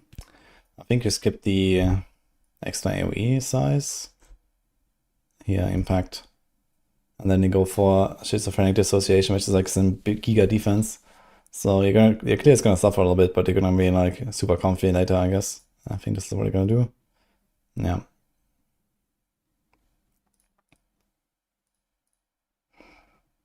And it's probably fine. Like the accuracy is useless. We don't need it. The melee strike range also doesn't really affect us, right? It's mostly area of effect size and then a bit more damage. And generally not hitting a lot of stuff that is like very close. Most of it will be far away. So there's more damage, doesn't really apply. It's not such a crazy node. The extra AoE effect, like 50% is kinda nice. That's about it. But if you're farming like very high-end stuff, it's fine to go for like a little bit less AoE. Mega large difference. Take masterful form. Yeah, for masterful form you have to go more in like, it's like maximum. Yeah, you have to go on the right side though. Frenzy becomes endurance. And we're not here at all. We don't have any endurance charges. There's one here, that's it. You have to go all the way up to the ranger side if you want to do this.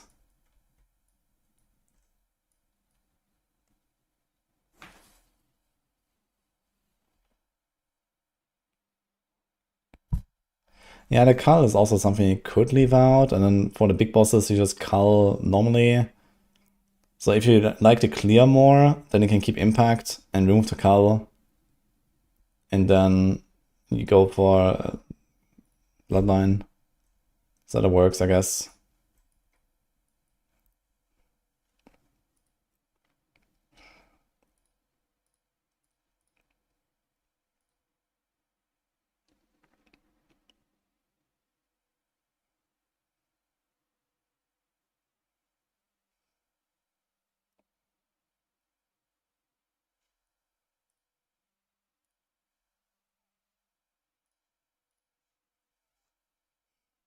Hope it's Steam Deck friendly. Should be, I think, this build.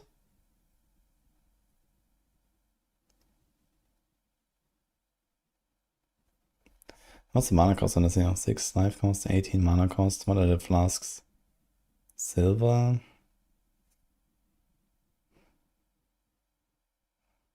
Ruby, Sapphire, Topaz. I've seen a lot of builds run the triple LE flasks. I mean, they're pretty powerful for defense.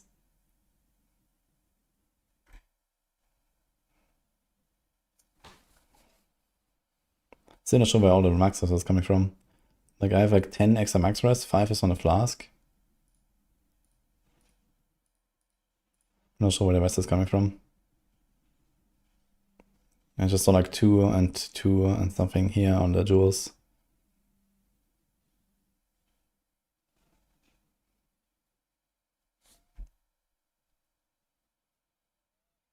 Is the unique build a requirement? It's not a requirement, but it's usually good for physical builds. And in this case, it's a bleed build. So you benefit from it even more, because with the way the bleed works, you don't care that sometimes you roll the less. You only care about, you know, occasionally applying one big hit so that you get a bleed that runs for, you know, a while. So it's even better for bleed builds. Like 48% more maximum is probably like a 30 to 40% more total damage.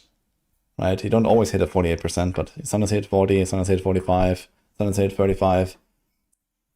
And you just have like a big bleed on a target. But for like typical non-bleed builds, even then Rislava is very good, like in the range of like 20% more damage or so. So it's even better for bleeds because of that mechanic.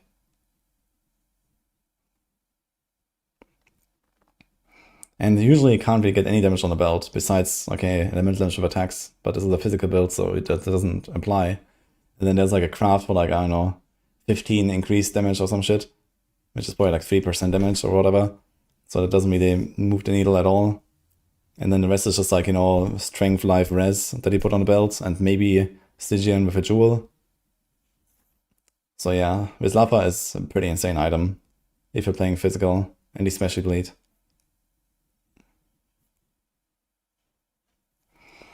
But usually it's also pretty expensive, and this is something not really gonna go for from the start. I don't think he has it, like even here in mid game, for example. Now he has it. Okay, so early game he just has some random rustic stash. Yeah. You just use this to like fix your res, and then at some point you have them fixed. You have a few lines and you buy Rislava. I'm not sure how expensive this is these days. It's probably not that bad, but yeah. Yeah, bleed scales at the highest hit, exactly. So obviously it depends like how often do you attack, right?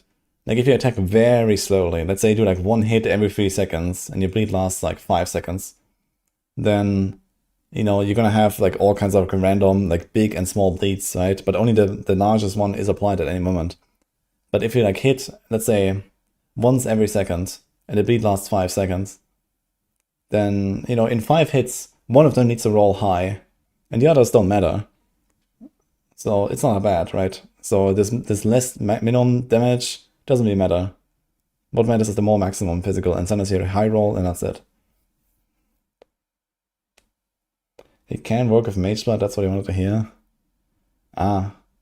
Yeah, I mean the build is not like required. It's just that Rislava is very good for physical builds and bleed builds. But yeah, I mean if you have a Mage Blood, you can go for Mage Blood if you want. Like if you're talking about the Mage Blood budget, you have the damage to go without the Salvas, I guess. And they're gonna be chilling. Rislava isn't awful to self-farm. Which map is that? What's the attack speed? Let's see. 2.25 actually. Need to see how ground slam works exactly. Stand the ground in front of you, creating a white wave that travels forward, damage enemies with increased chance to stun. Okay. 100% increased angle. Reduced enemy stun thresholds. Attack damage 725% of base. What the fuck? Okay, in the Val ground slam, stand the ground in front of you, creating a wave that travels in all directions. That damages enemies. Wave deals more damage to closer enemies. Up to 70% more damage if hits to closer targets. This attack can be exerted. Okay. Okay, now Herald of Purity, standard stuff. Flesh and Stone.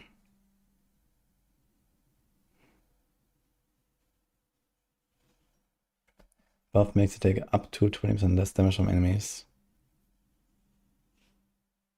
Both buff stands are more impactful against enemies closer to you. Okay. Damn, they really buffed Flesh and Stone. When did that happen? That used to be a lot more shit.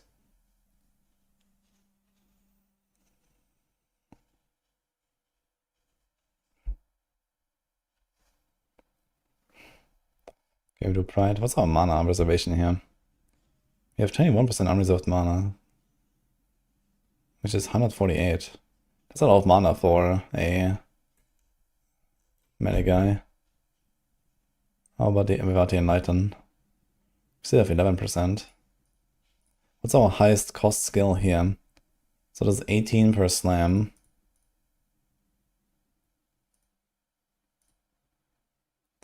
Seismic Cry costs 0, apparently. Rallying Cry is 22. Wait, is that correct? More Banner costs 4, Vulnerability costs 18, Frostbane costs 0, Blood Rage costs nothing. Leap 0, Static 0, Enduring 3. Okay.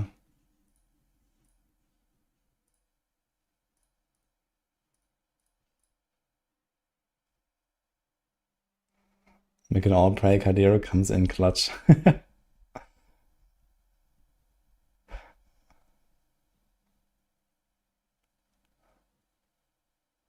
Why did I have to nerf Grav? Was it actually good? I've never tried to farm div cards in Betrayal, to be honest.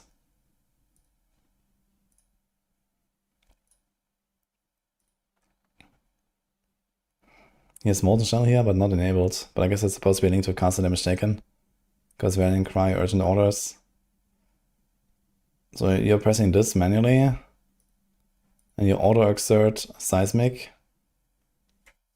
Support War Cries will trigger when the cooldown is over.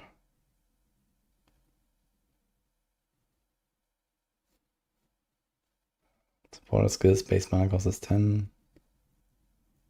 Support walkers do not grant buffs or charges to you or allies. What? So I guess you get the exertion, but you don't get anything else from it? Or what is the idea?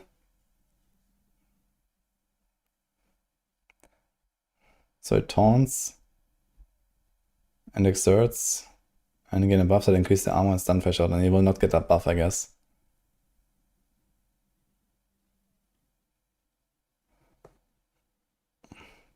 And I guess the cooldown is the same, so every 8 seconds it just triggers.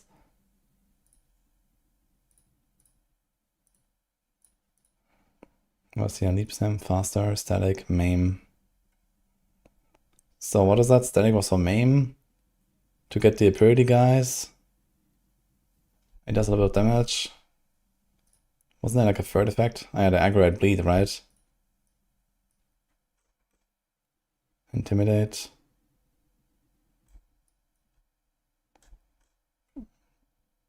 Ah wait, this is only for exerted attacks. Does that work?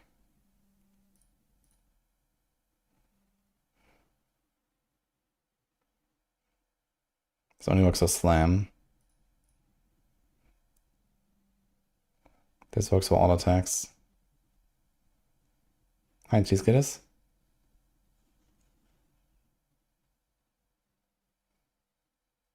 Give me the tier list. It was here. Flashbang.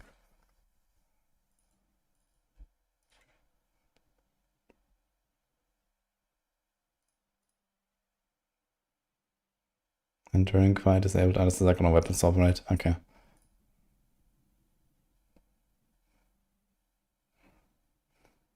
I mean, Aesthetic Strike seems very optional, to be honest.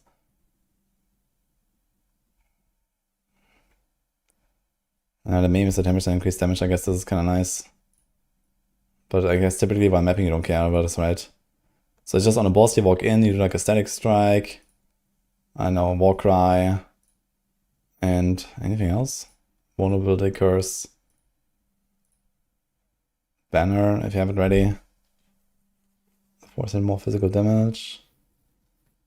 10% more effect per Veiler consumed. You can have 50 Veiler, I guess. Is that correct? So 500% more effect. So 4 times 6 is 24% more fist damage. Okay, so you walk into the boss. Curse, Banner, Static Strike, Rallying Cry, and then Punch. And that's it. And for mapping, I guess you just like Leap Slam, Slam, that's it. And I guess one thing is you can change Flashing Stone to be defensive while mapping and then damage on boss or something. And the opponent gonna be fine. Yeah, it's Rallying Cry, and there was, here's the automated Seismic Cry. And then there's Enduring Cry that you do like at the start of the map or something, or when you walk into a boss room for the first time. That's it. Okay, I mean, it seems all really nice. Very straightforward. Easy to make. I guess the main problem is just get a big weapon and then get suppression gear later. And once you figure out those two things, you're chilling. There's dot multi on the neck. Damage while leeching. I guess you want to go for attack speed or something. Damage while leeching. Where's all the leech coming from?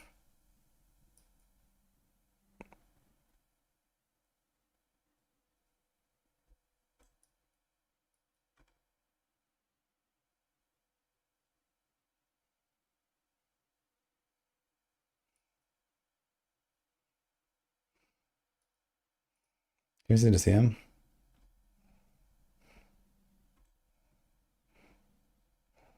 Three leech mastery, life leech, hematophagy. Is that here? Oh.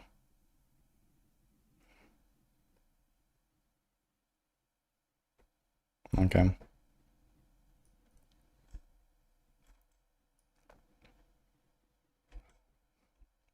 Looks very nice. It's such a small tree, I feel, you know? It's like I go over here, I go here, the end. Yeah. Here's the leech nets. There's some life regen. How much regen does this have?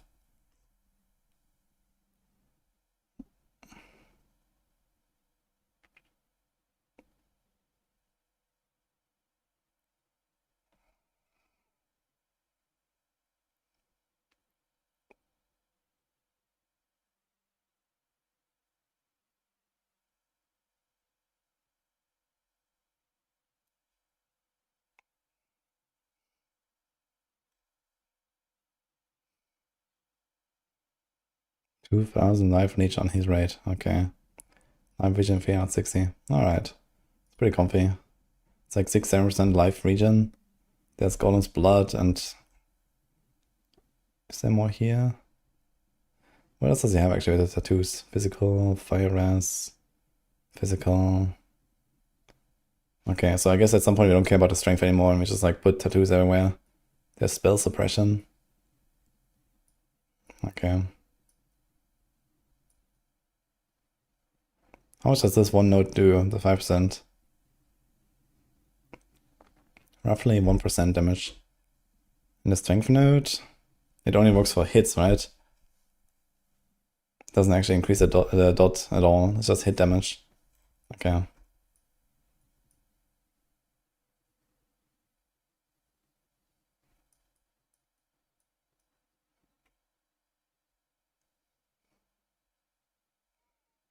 The trade or SSF? I'm going trade.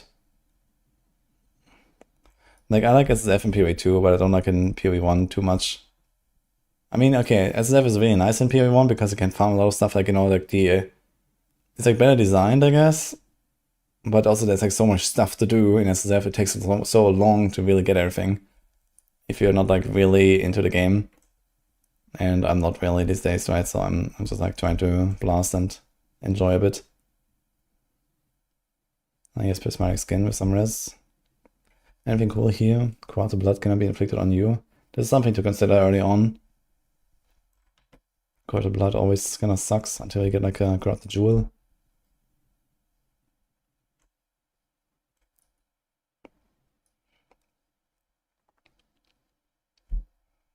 Okay, let's see the earlier game setups.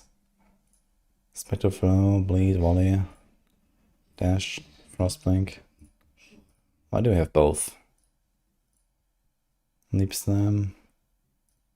Precision, I suppose that's for like precise techniques.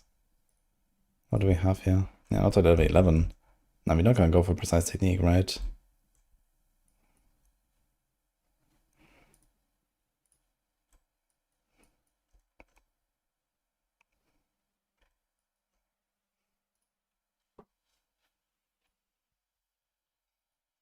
Okay, let me do Thunder. Where do we get Thunder? It's like Merveil, I guess. With Ruthless, Malefice, Precision, Blood and Sand, Frostblink, Out of Ash. Intimidating, okay. Yeah, I think we're gonna do a bit of like a test run tomorrow before the league launch anyway.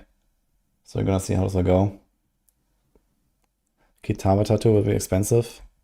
I have no idea which ones of these are expensive and not. I imagine the spell suppression is expensive. What is this one? Attacks have a chance to cause bleeding. This one, Kitava Shaman. 5% bleed, 5% bleed. I mean, do we have 100% bleed actually?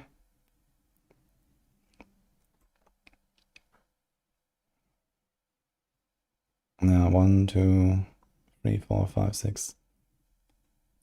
Yeah, you kind of want to hit 100%, right? Is there like some other bleed cluster you can pick up on the way? Like mid-game. Does he have tattoos here? Oh, there's no tattoos at all in mid-game.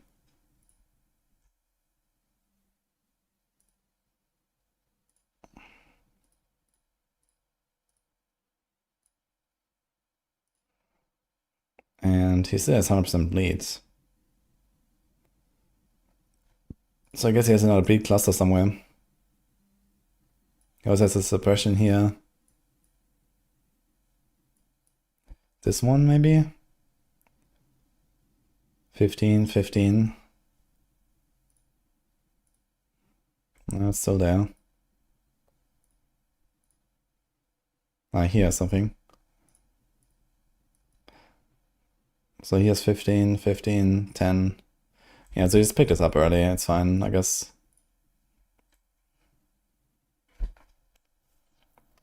For campaign, I'm doing something similar to Maxwell's Thunder Leveling Guide.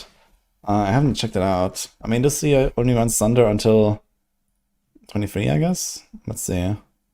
So at 12 we switched to Thunder to 23.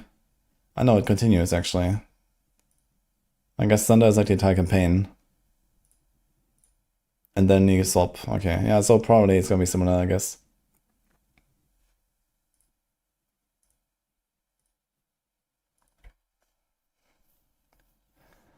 You can gladly play SSF if stuff was obtainable and more easily, considering there's no market. I mean, it's fine that some stuff is like really hard to get. And, you know, SSF takes a long time to farm everything, or you just like accept that certain things are not for you when you play SSF. I think that's also okay. But yeah, like you definitely need to know what you're doing. You need to have time. You need to play like a good build so you can actually farm everything and so on, right? It is definitely way slower to go SSF. But it's also super fun.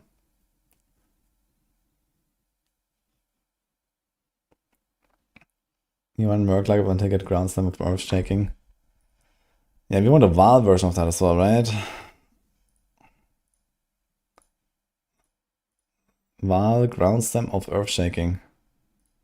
Yeah, holy. I guess the Val version is not like super required, but I kind of want it. Yeah, but I don't think I'm gonna run lab until I get it. I think I'm just gonna like run Thunder, and then whenever I can snatch one, I'm gonna buy it, and that's it.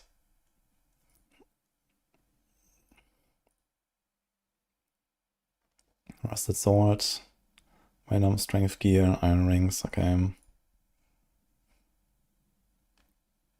Then we got 200x.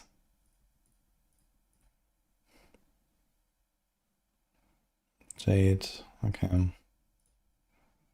Double X, okay.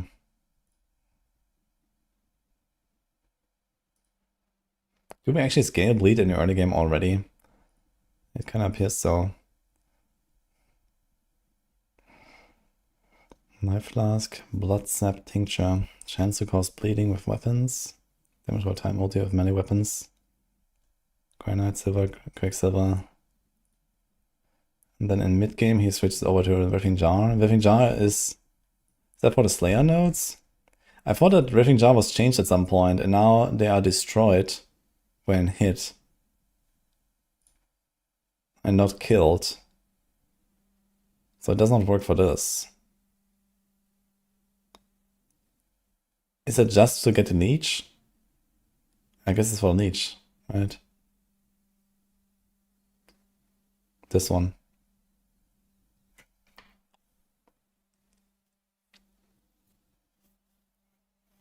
Slam gear better be cheap as fuck, hopefully. I mean, there's probably like more people than usual playing this, but I don't expect like there's gonna be like a ridiculous number of people playing Slam suddenly. It's still like something for enjoyers, I guess, right? It's still melee. You know, it's not like super comfy compared to just like, I don't know, monding around. Yeah, exactly. Like, even though they're really good builds, I don't expect people will like really flock to it like crazy. You have to press more than one button. Oh no. But it's true, actually.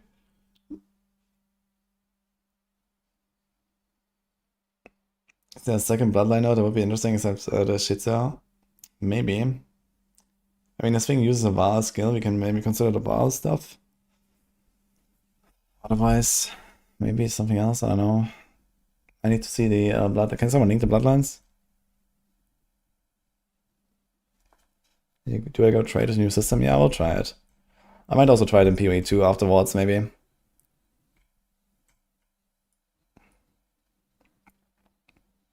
Most Stammers are going Berserker, so Tainted Pact stuff should be cheap. What is Tainted Pact again?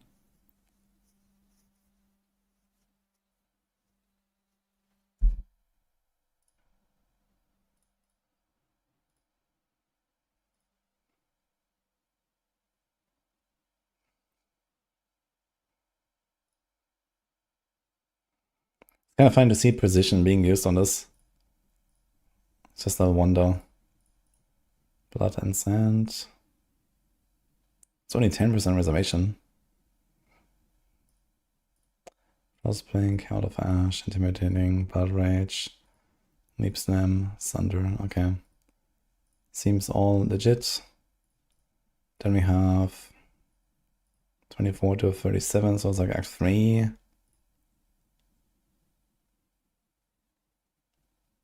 And like early Act 4, right?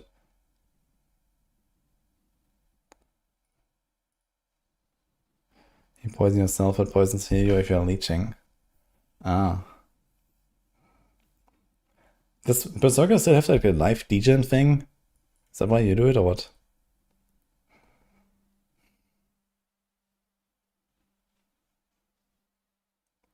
Is it for this? His Warcry twice as many attacks is kind of insane, I gotta say.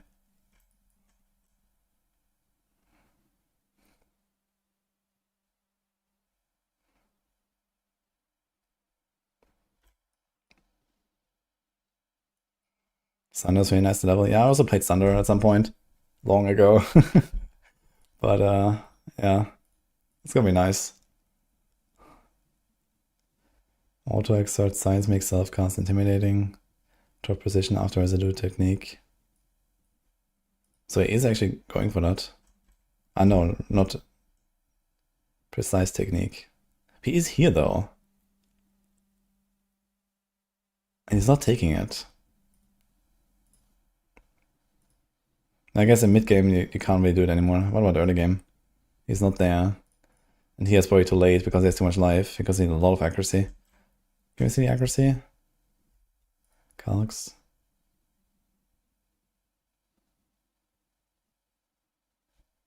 $955, beautiful. Okay. Yeah. I guess there's no hope for this. But the resolute technique helps, I guess. Plus 37 hit chance. Okay. It's kind of funny to see how many keystones this build has. But they all kind of like feed into each other. Hits can't be evaded, don't hit crits. Cannot evade, cannot be stunned. You don't have evasion anyway.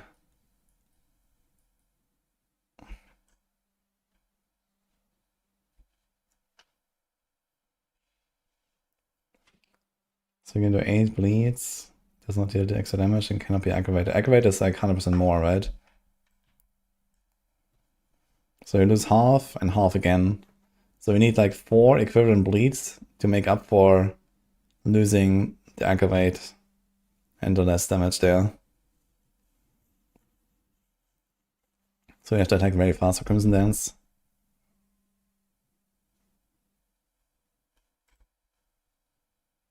Starting is so hard to fit. Yeah, I mean, on a build like this, you wouldn't do it. But for example, for bow builds, it's really nice. Like whenever I like leveled a Deadeye or something, like you just rush down straight to precise technique and you have giga damage for the entire campaign. It's pretty insane. But yeah, you definitely need something else than slams to hit precise technique here, because you have so much life and you have like no accuracy whatsoever, and you just take this here and that's it. And now you're not gonna scale like, you know, 4,000 extra accuracy. It's just so you can take this thing, right? So it needs to be at least somewhat synergetic. You don't understand what Static Strike is supposed to do? Yeah, it's relatively minor. The main thing is that it's doing the maim, and the maim has 10% more damage. And then it has the, like, you know, it hits very fast. So it triggers stuff like the Intimidate. It triggers stuff like Aggravate Bleeding, which you can do here. So, you know, like one of the, like if your Static Strike is exerted, then you will have this effect, right? And it just like it keeps hitting as you apply the new bleeds. It just keeps hitting for like, I don't know, like 8 seconds or something. So that's mostly it. How long does it last? Base is 3 seconds actually. Okay, it's actually very short. I remember a long time ago, a very long time ago, I made a Static Strike Elementalist with Paradoxica. Oh boy. That was a build. That was funny. And then like I had like some giga skill duration, and this thing lasted like 20 seconds or some shit. And I just like walked into the map, I pressed one guy, and then I was shield charging around. And this thing was just like exploding everything with Impulsor. I think I had Impulsor as well or something. That was such a nice build, man. That was good. And then he walked up to the boss and he just like whacked him, you know, and he was dead. With like some very slow static strikes. Good shit.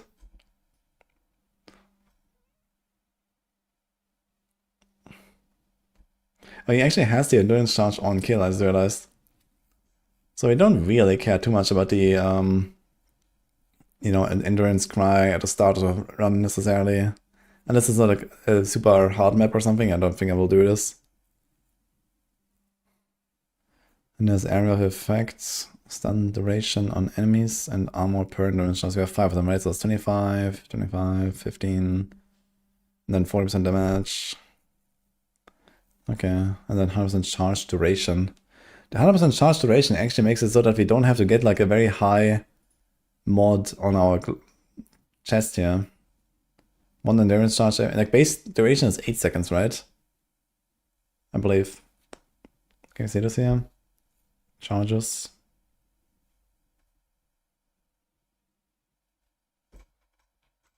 Damage taken. Is this charges listed somewhere? Like how long they last and so on?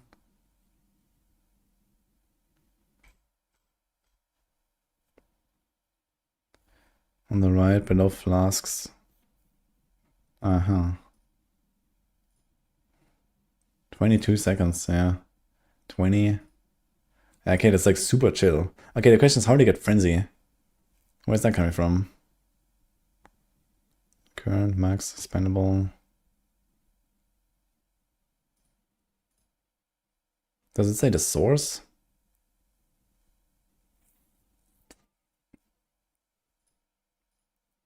Does he have to charges?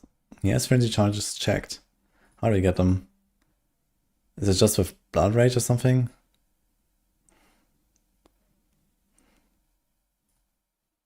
Any other way to get them?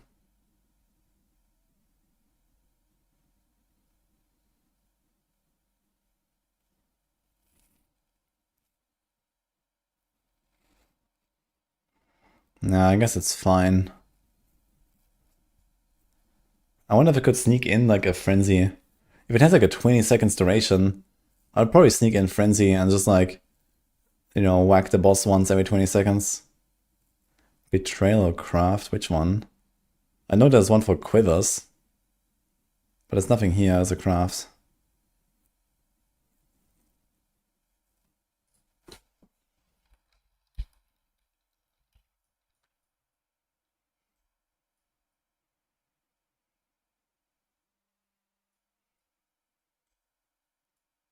You can opt for it.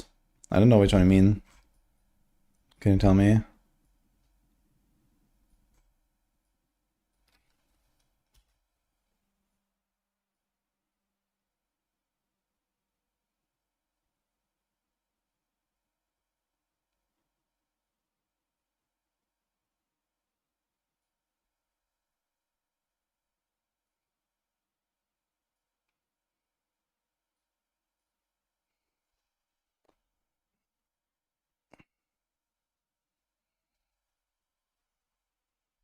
Depends on kill craft from Betrayal. Ah. You mean like on a ring, like the unveil. Yeah, I guess you can do that.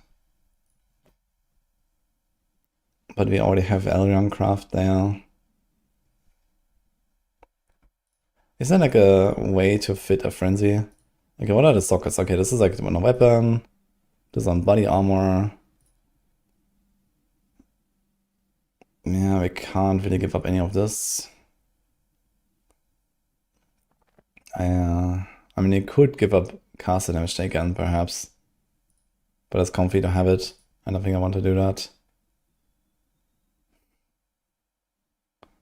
And I could give up urgent orders, but I also don't want to do that.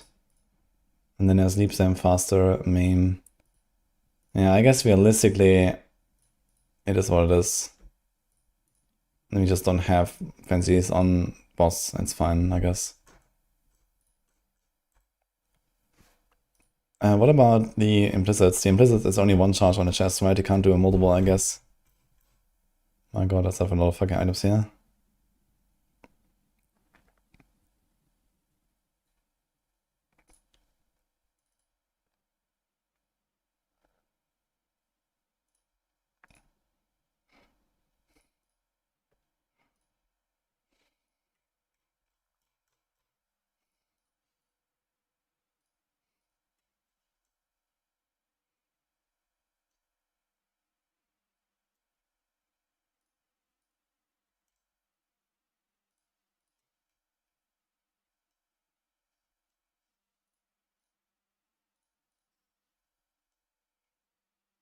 Yeah, they're both Exarch.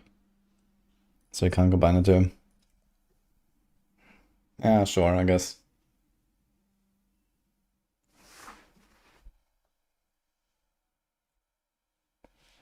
At this point, builds are pretty optimized. What does that mean at this point?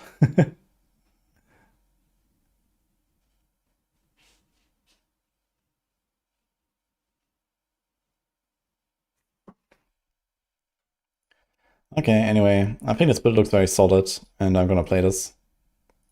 I'm excited for some slamming, so that's what I'm gonna do.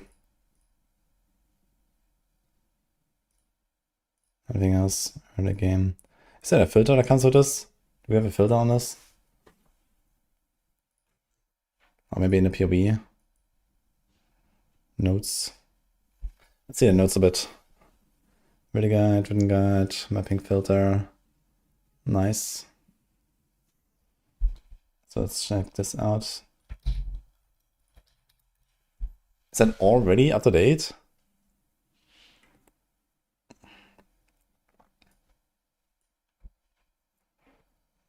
Okay, map entry 576 minion mapping bleed slams 204 layers.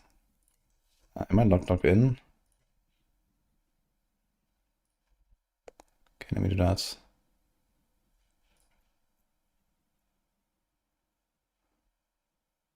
Oh my god.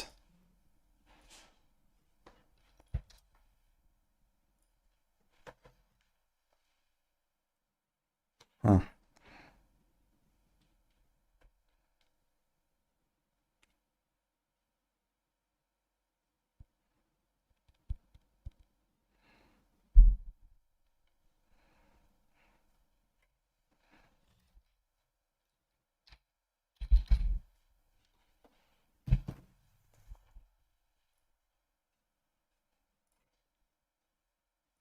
Okay. Now we're on my account. Great. Where's that link again? Okay, let's do this. Hello. Forgot this. Did I? Didn't you? What happened here? Can they see? No. Guys, what happened here? Any ideas? What are you playing? Turns out I'm gonna be a Slayer. Slayer. Mm-hmm. Great. Kana's gonna be happy. Yeah. And what are you gonna play? Bleed Slam. Ground Slam. Okay. Mm. Sounds nice. From Face Place. Mm. Yeah, just checked out the POV for like half an hour. It's very nice. Be careful.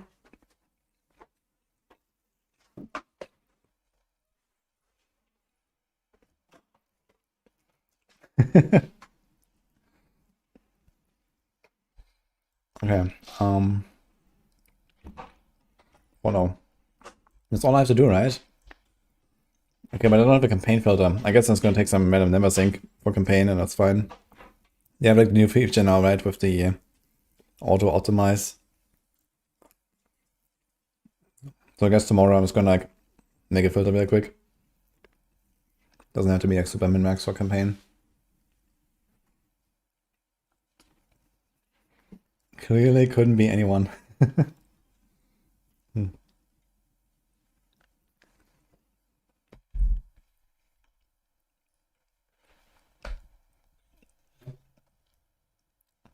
Seems like he doesn't wanna stay here. Look at him. Waiting for the door to open. Merlin? Come here.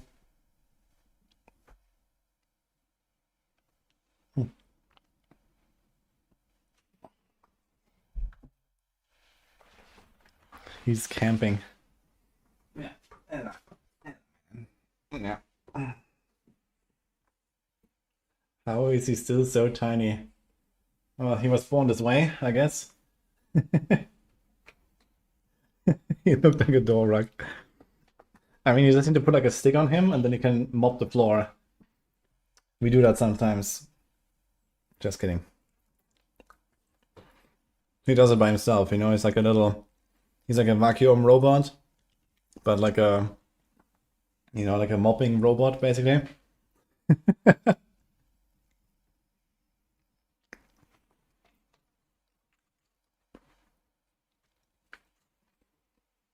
No, man, you can't eat chocolate. Not good for dogs. Who needs a mob robot when you have a mob dog? Exactly. After season 10 in PDI, you finally find a bit of time for him. Yeah, we went out today. Went out with Nini and her mom. We invited her for some lunch. We took Merlin with us. And sometimes I, you know, play a little bit of him and stuff. Or I go out with him in the morning. Eating the fallen meat pieces. I usually don't 4, but I always give him like a little piece of meat when I eat meat, which is almost every time. So no one gave Mel anything but me today. Everyone was just like hungrily devouring what I kept in mind.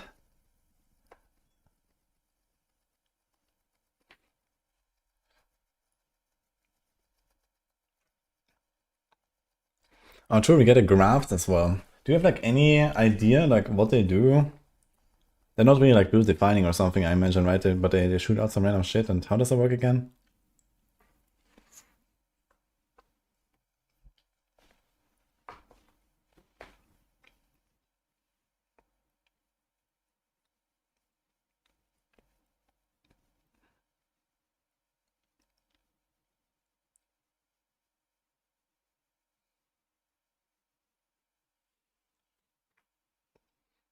The duelist leveling guy does go for precise technique early.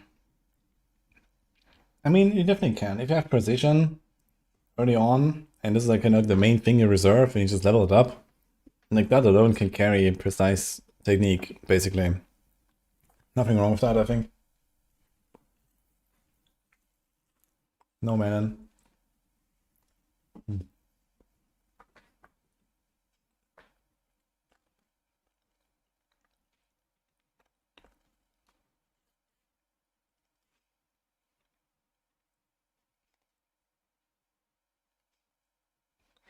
Some can imply things like brittle and covered in ash. Do we have like a list somewhere of the crafts?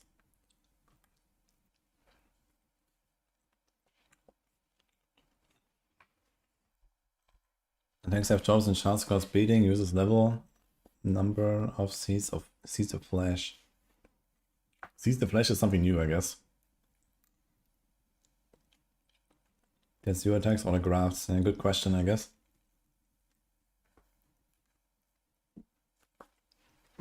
Okay, let's see what they have here in PoETB.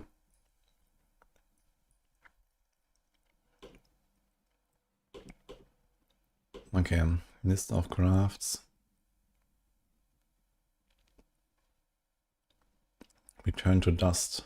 Discard a target rare and unique enemies, calling forth massive hands which slam down. So that's basically like the snatched ability, I guess.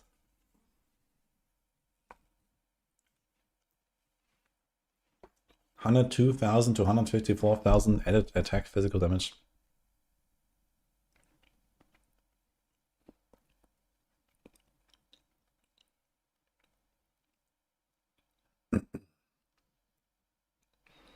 These spires will explode to deal damage in the area around them, inflicting bleeding and impaling enemies.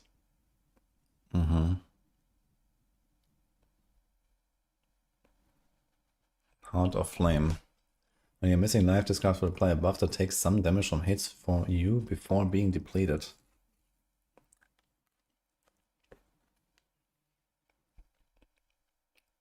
%80 of damage from hits is taken from the buff before your life or energy shield.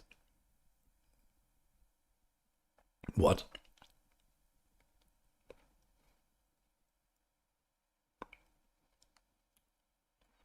This seems slightly balanced. Okay.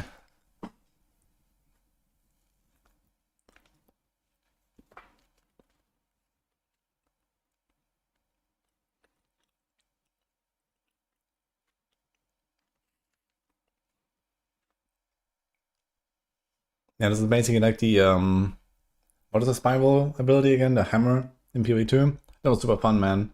I actually wanted to play like the warrior still. I have like a little 89 warrior sitting around that I wanted to do with slams. Maybe I'm gonna log into PoE2 for like practice or something and finish that warrior.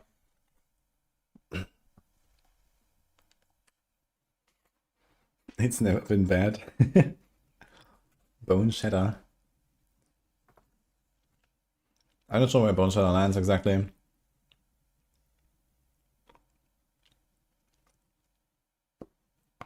The craft damage is high because it doesn't scale with us. Yeah, it makes sense. It's like a very high base value.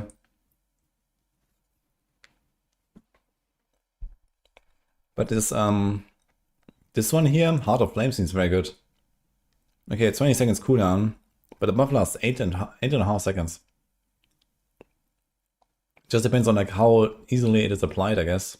It says when you are missing a life. It's just like whenever you miss like one life, every 20 seconds it just triggers.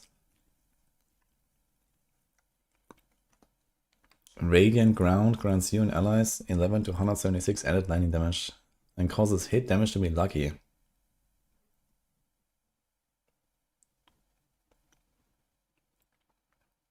What the fuck?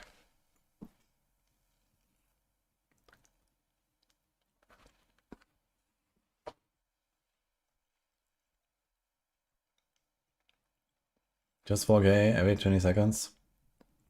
I think that's pretty good, honestly. And look at this. Especially when you're like, you know, in like boss fights or so, where you don't really take a lot of damage often. But this thing triggers, it has like over a third uptime to like prevent a one-shot or something. That's pretty decent.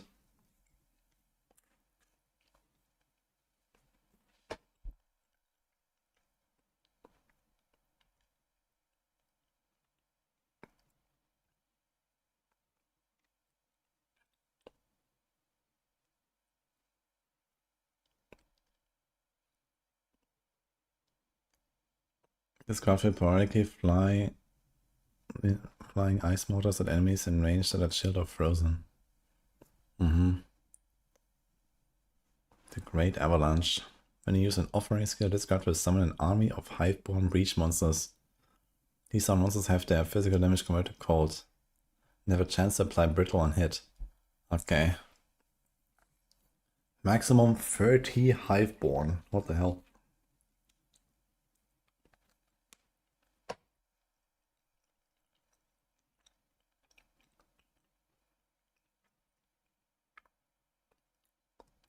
Can someone explain how this command stuff works? There's like some minion stuff, but I have no idea. Graph can roll cooldown reduction. Okay.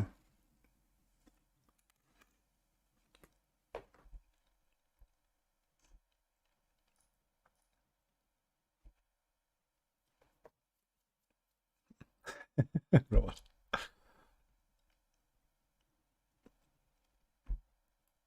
Go for invasion build, one hit every now and then, and it will be up most of the time. Yeah, I mean, the thing is that it seems like it only triggers when you are already hit, right? So you first have to survive a hit in order to trigger this thing. But at least they won't get double tapped or something.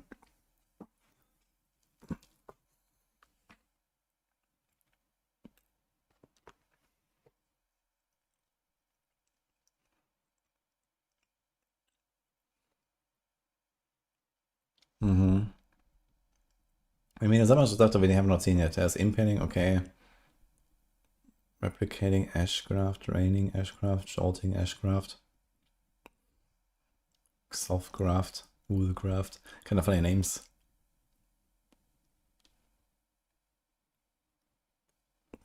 Okay, but if there's stuff like Brittle, then we might also get other stuff, right? Here, this is called Innovate. Sap on hit. I mean, Sap is nice. Can't complain.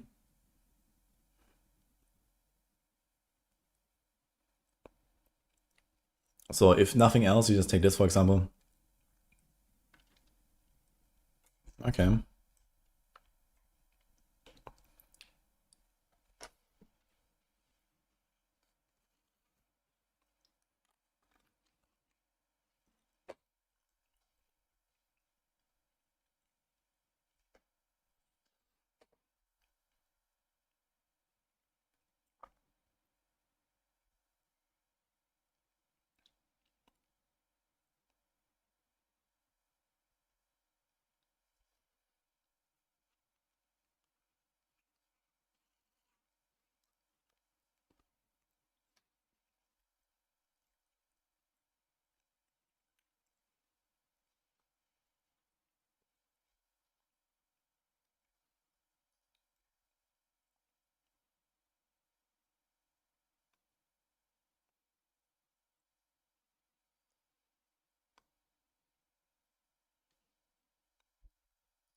Okay, Referring Jar, alternative life last, maintains your leech reduction, 45 when there's nothing around you.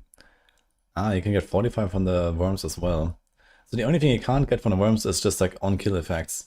But you can hit them for the leech, and you can hit them for 45. Okay.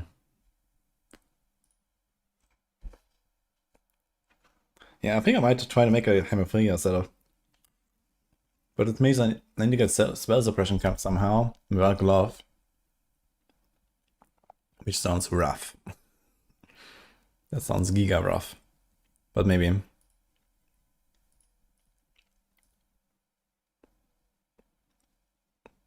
Is there a Val implicit for suppression on a glove? I think so, right?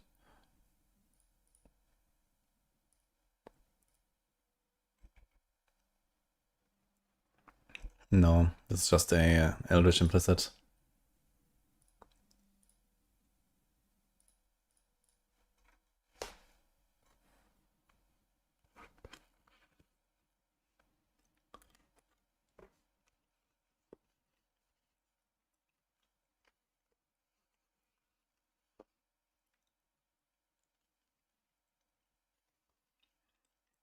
Knight of Meaning, Physical, Marauder, Jewel Socket, Huge Damage Jewel. This is this one here, right?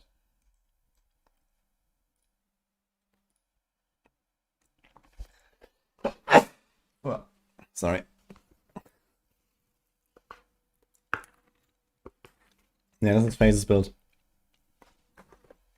I like it. Passive skills and is granted 6% increased. So does it apply to the small ones? No, right? Does it apply to everything?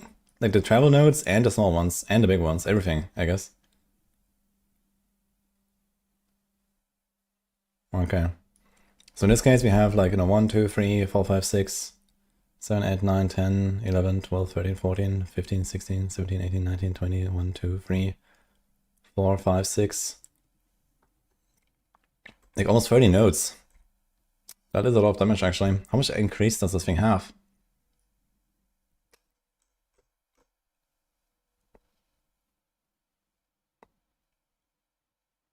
Not a lot, actually.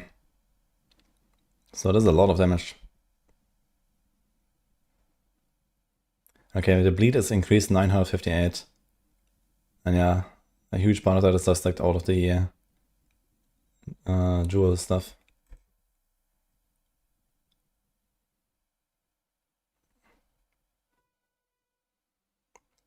And tincture.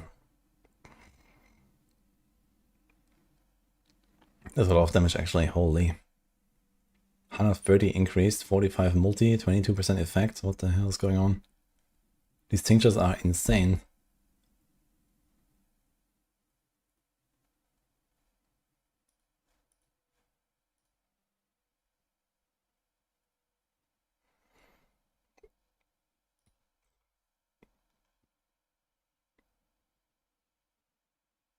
Foulborn, the Red Dream, gives absurd amount of life.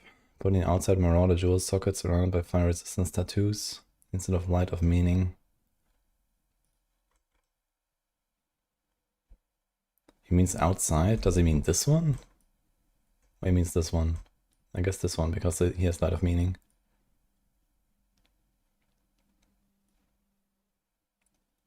Can we see this item somewhere? The Foulborn Red Dream.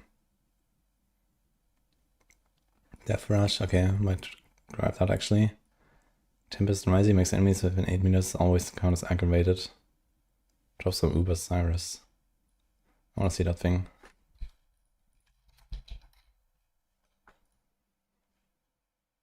Boots. You and enemies in your presence count as moving while affected by elemental ailments. But we have to apply an elemental ailment then.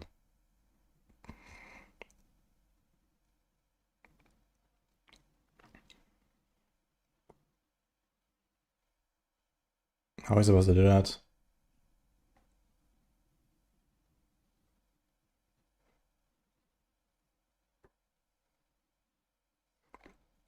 If you allocate a point to it and unallocate it, it keeps the tattoo effect. Therefore, Unnatural Instinct gets a tattoo bonus. Oh. Have I seen this? Oh no. Okay. Let's check this one out. Nini just sent us this one. The leak start flowchart, but this is like very pixelated. Do we have like a better version of that?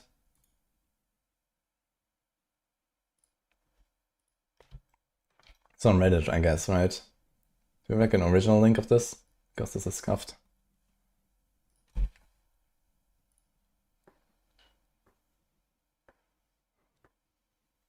It's kind of interesting with the tattoo effect, I gotta say. This can be kind of wild, actually. Like, what are the unnatural instinct prices?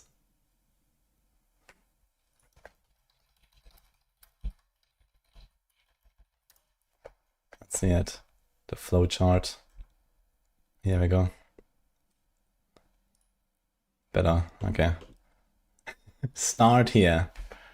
If you were to make a league start flowchart, how would you start it out? Vibes, I would divide builds into attacks, spells, etc. I did make a flowchart. OMG, Lily, hi. Melee and the things that are not as cool as melee. How about this? Okay. What do you want to hit? Enemies. The ground. Whatever, I don't know. You want to flicker, don't you? Hell yeah. The ground. How meta do you want to be? Kinda meta. Bleed ground sim gladiator. Okay, close. Fuck the meta. Bitter heresy consecrated path slayer. Good luck with Lycia, lol. Don't play this, but if you do, DM me. Okay. As meta as the first question in this chart. Dude. Earth Shatter Berserker. Okay. Okay. What do you want to hit enemies? With what? Energy. Smite Slayer. Probably go call conversion later. A big stick. Hit him a lot or a lot, a lot. A lot. Bone Shatter Juggernaut. A lot, a lot. Shockwave Cyclone Slayer. Okay. Where are we at, guys? Found any favorite already? Okay, I would divide builds into attack, spells, etc. Boring. But you do that all the time. Yeah, I'm boring. Good, I like boring. Nerdy boring or lazy boring? Nerdy. Storm Burst Totem Hierophant. Lazy. Righteous Firewatch Chieftain. High boring, I'm dead. Okay, that is the Righteous Fire as well. Great. What do these arrows mean? It's like can't go backwards through the chart. Uh-huh.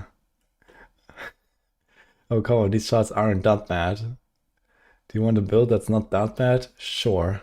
Lightning Conduit Elementalist. That actually sounds pretty cool. No, I'd like something actually good, please. Explosive Trap Trickster. Okay. Okay, boring. Oh, I'm sorry. Am I making too much sense for your meme chart? Oh, okay, well, you know what doesn't make sense? What? Exsanguinate Elementalist. Oh my god. This chart. I already like numbers and shit, huh? 6, 7. Diablo 4. Wait, what? I don't get that. I guess. Do you like standing still? Yesn't. Righteous Fire Elementalist? Yes. Archmage Vortex of Projection Hierophant. Oh, you don't see that right now with the camera, right? And then, yes, Archmage Ball Lightning of Orbiting Hierophant. Is it Hierophant or Hierophant? How do you say that? What else do we have? Okay, here, start here, vibes. Alright, what kind of vibes are you going for? I just wanna blast. What kind of blast? Top gun. For new players, is a streamer who does super fast map clear builds. Kinetic Blast Wonder. Deadeye for mega speed, Adventures for more balance, but still fast. Okay. Alk and Go. Exsanguinate Mind Trickster. Sort to Reap for bossing. Okay. Baja. Poison Concoction Pathfinder. You can sort to Mamba later. Alright. Vibes, chilling with the crew. What kind of crew do you roll with? I don't know, all my relationships are toxic. Poison Summon Raging Spirits Necromancer. Okay, we're ride or die. Race Spectre Necromancer. All I need is God. Holy Relic of Conviction Necromancer. Nice. Okay, what do you pick, guys? Okay, blue is almost certainly a good starter. Orange is probably a good starter. And purple is actually bad. For example, Bitter, Heresy, Consecrated Path Slayer. That was pretty good, yeah. I like these meme charts.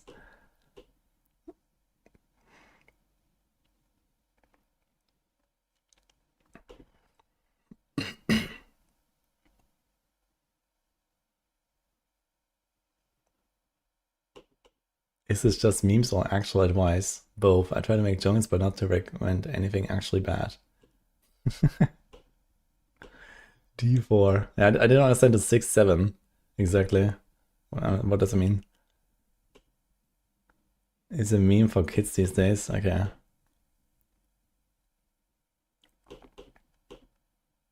Anyway. What do you guys pick? I mean, my build is actually not here. Is actually Slayer anywhere? There was like Earthshatter Berserker, okay. We've seen that as like a good build. Kinda meta, Bleed, Ground Slam, Gladiator. So he has Gladiator instead of Slayer. I guess that would be the one here. It's kind of similar anyway, right? Same class. Yeah. So we are here. What do you want to hit the ground? How meta? Kinda meta. Okay.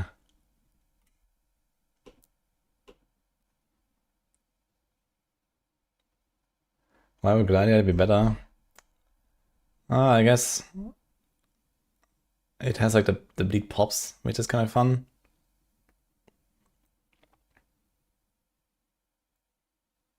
Flicker, Strike, Slayer. Let's go.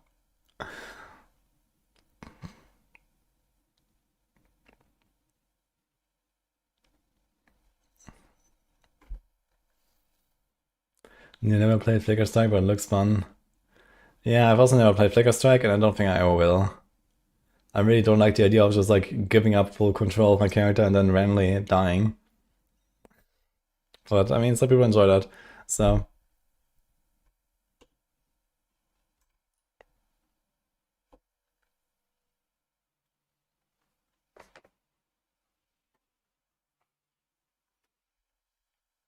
I'm not doing hardcore. I would do hardcore if I was like, playing longer or like just generally more PoE 1, but I'm not really doing a lot of it. So I'm just gonna stick to softcore, blast for the game a bit. That's what makes it fun. Yeah, I understand the appeal of Flicker, but it's not for me. Flicker looks like Carpal Tunnel Maker. Nah, it's kind of the opposite. Because half the time you don't press anything. It just does the thing. You can do a hardcore if you die with transfer softcore. Yeah, I know, but like if it's just like start softcore, I'll be part of the regular economy and I don't have to worry about like the eventual death and then I don't know, getting all my stash and moving that over as well and whatever. So I'll just like start softcore and not care basically.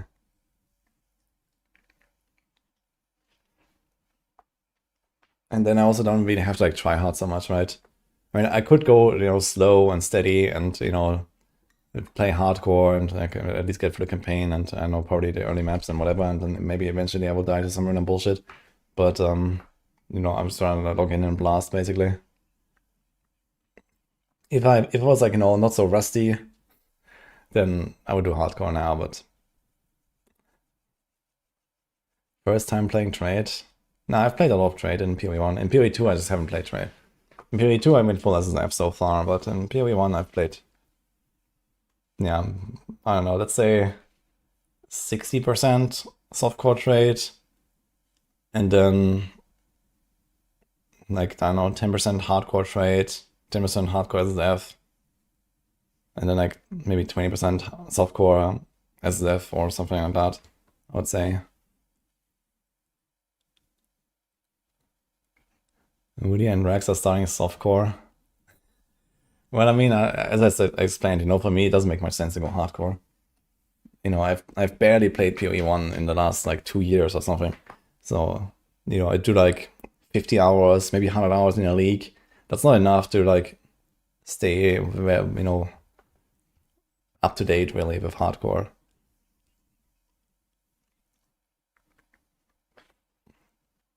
If I put like 300 hours a league, yeah, sure, I'll do hardcore like half of that.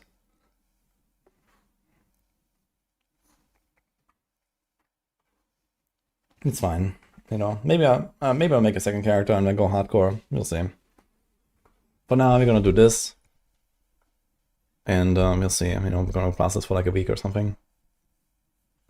Yeah, it makes sense to like, you know, just play the game first, get it back into it, and then maybe do a hardcore character after.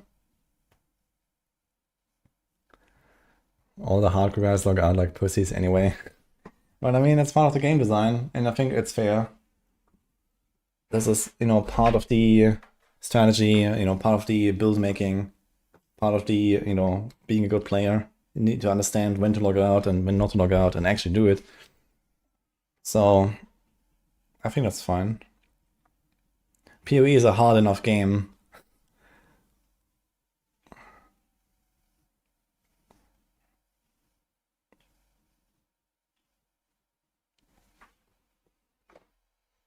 Spicy Sushi new video. Hardcore PoE is pretty cheese, log out. Yeah. It's still hardcore though. And I'm not sure, like, do they have... No, there's no pausing. Wait, is there pausing now? I think they brought pausing to PoE, right? In PoE 1. But I guess in like the Pinnacle encounters they probably don't have it, similar to PoE 2. Yo, Glimmer, thank you, man. You've never played PoE 1, do you think it's manageable to get into after playing PoE 2? Manageable if you have a lot of time, but at least you're gonna understand the basics right away, because PoE 2 is very similar to PoE 1 in many ways. You're gonna recognize, you know, crafting currencies and how the stash works, how the loot works, how the classes work generally, and so on. But of course, you know, PoE 1 has a lot more stuff going on as well. There's so much content there that, you know, there's just like 20 different league mechanics all at once, you know. I mean, okay, the Abyss stuff in PoE 2 is pretty large. Definitely larger than a typical league mechanic in PoE 1. But yeah. Maybe take the Abyss stuff and split it in two, and then multiply it times 10. And this is roughly PoE 1 in terms of league mechanics.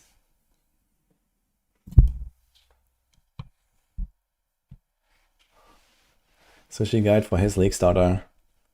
That is like his Archmage build or what? Yeah, I don't want to play that anyway. It's fine.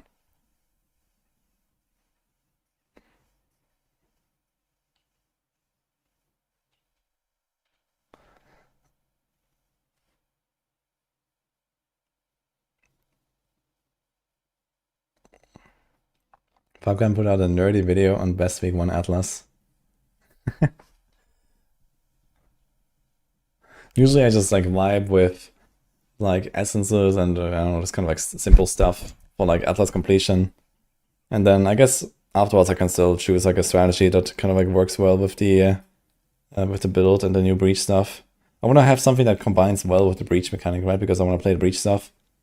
So I want something that's like, you know, just like simple mapping stuff, or I don't know, maybe I'll do a harvest or some shit.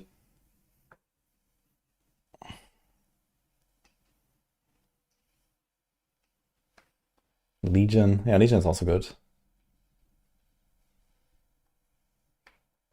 Beyond is nice for sure. Yeah, I might do something like that.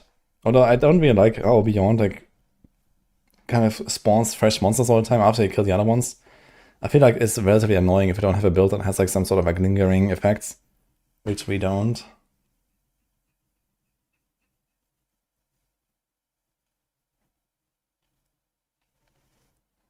But yeah, we'll see. This build definitely looks like it's gonna be strong enough to just like blast all the way to T60 maps, no problem. So I don't need to like, I don't know, do some random cheese with Nico and shrines or something. So I might just go like full essences and blast. And the only thing we really have to go for is like a good weapon, right? We're just gonna like throw everything at weapons until we have something. And that's it. Just needs to roll like a nice percent fist and a flat fist, or you craft a flat fist worst case. Or, yeah. Actually, I think it's usually better to craft a percent fist and get a high flat roll first, right?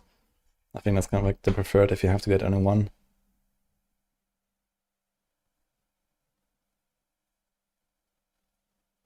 Hyper craft is kind of easy. What's like the preferred way to do it? Like with Harvest? Do you use like Harvest Fizz mod or something? Or what? And spam?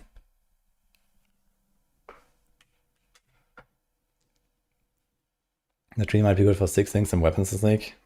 Ah, true, you can like birth items, right? All spam recomp. Oh boy. Okay.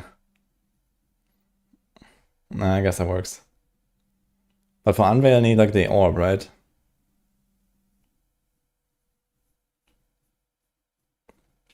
I mean, I saw the Regenerative tree in the reveal.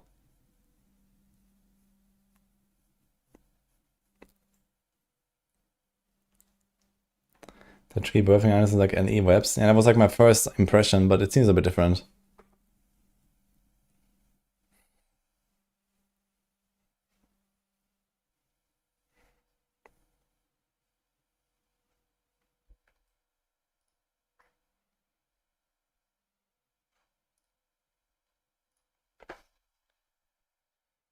Alright guys, short stream today. I'm gonna save this here.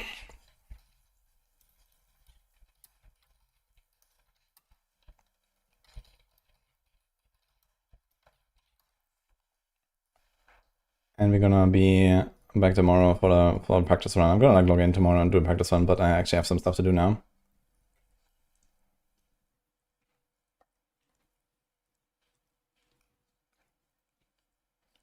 It looks closer to Necropolis or the corpses in the power. Ah, interesting. I guess we'll see how the tree will like shape the progression. Sounds funny though to like make some gear. Because I think that is like generally a bit of a problem in PoE1 compared to PoE2. Is like, you know, you're not really so incentivized to like make a gear, especially in trade, I guess. You can usually just buy stuff very cheap, and then okay, you go for like the big crafting projects later or something, but you know, progression gear usually like you waste a lot of stuff. Yeah. I gotta go, guys. Let's wait someone.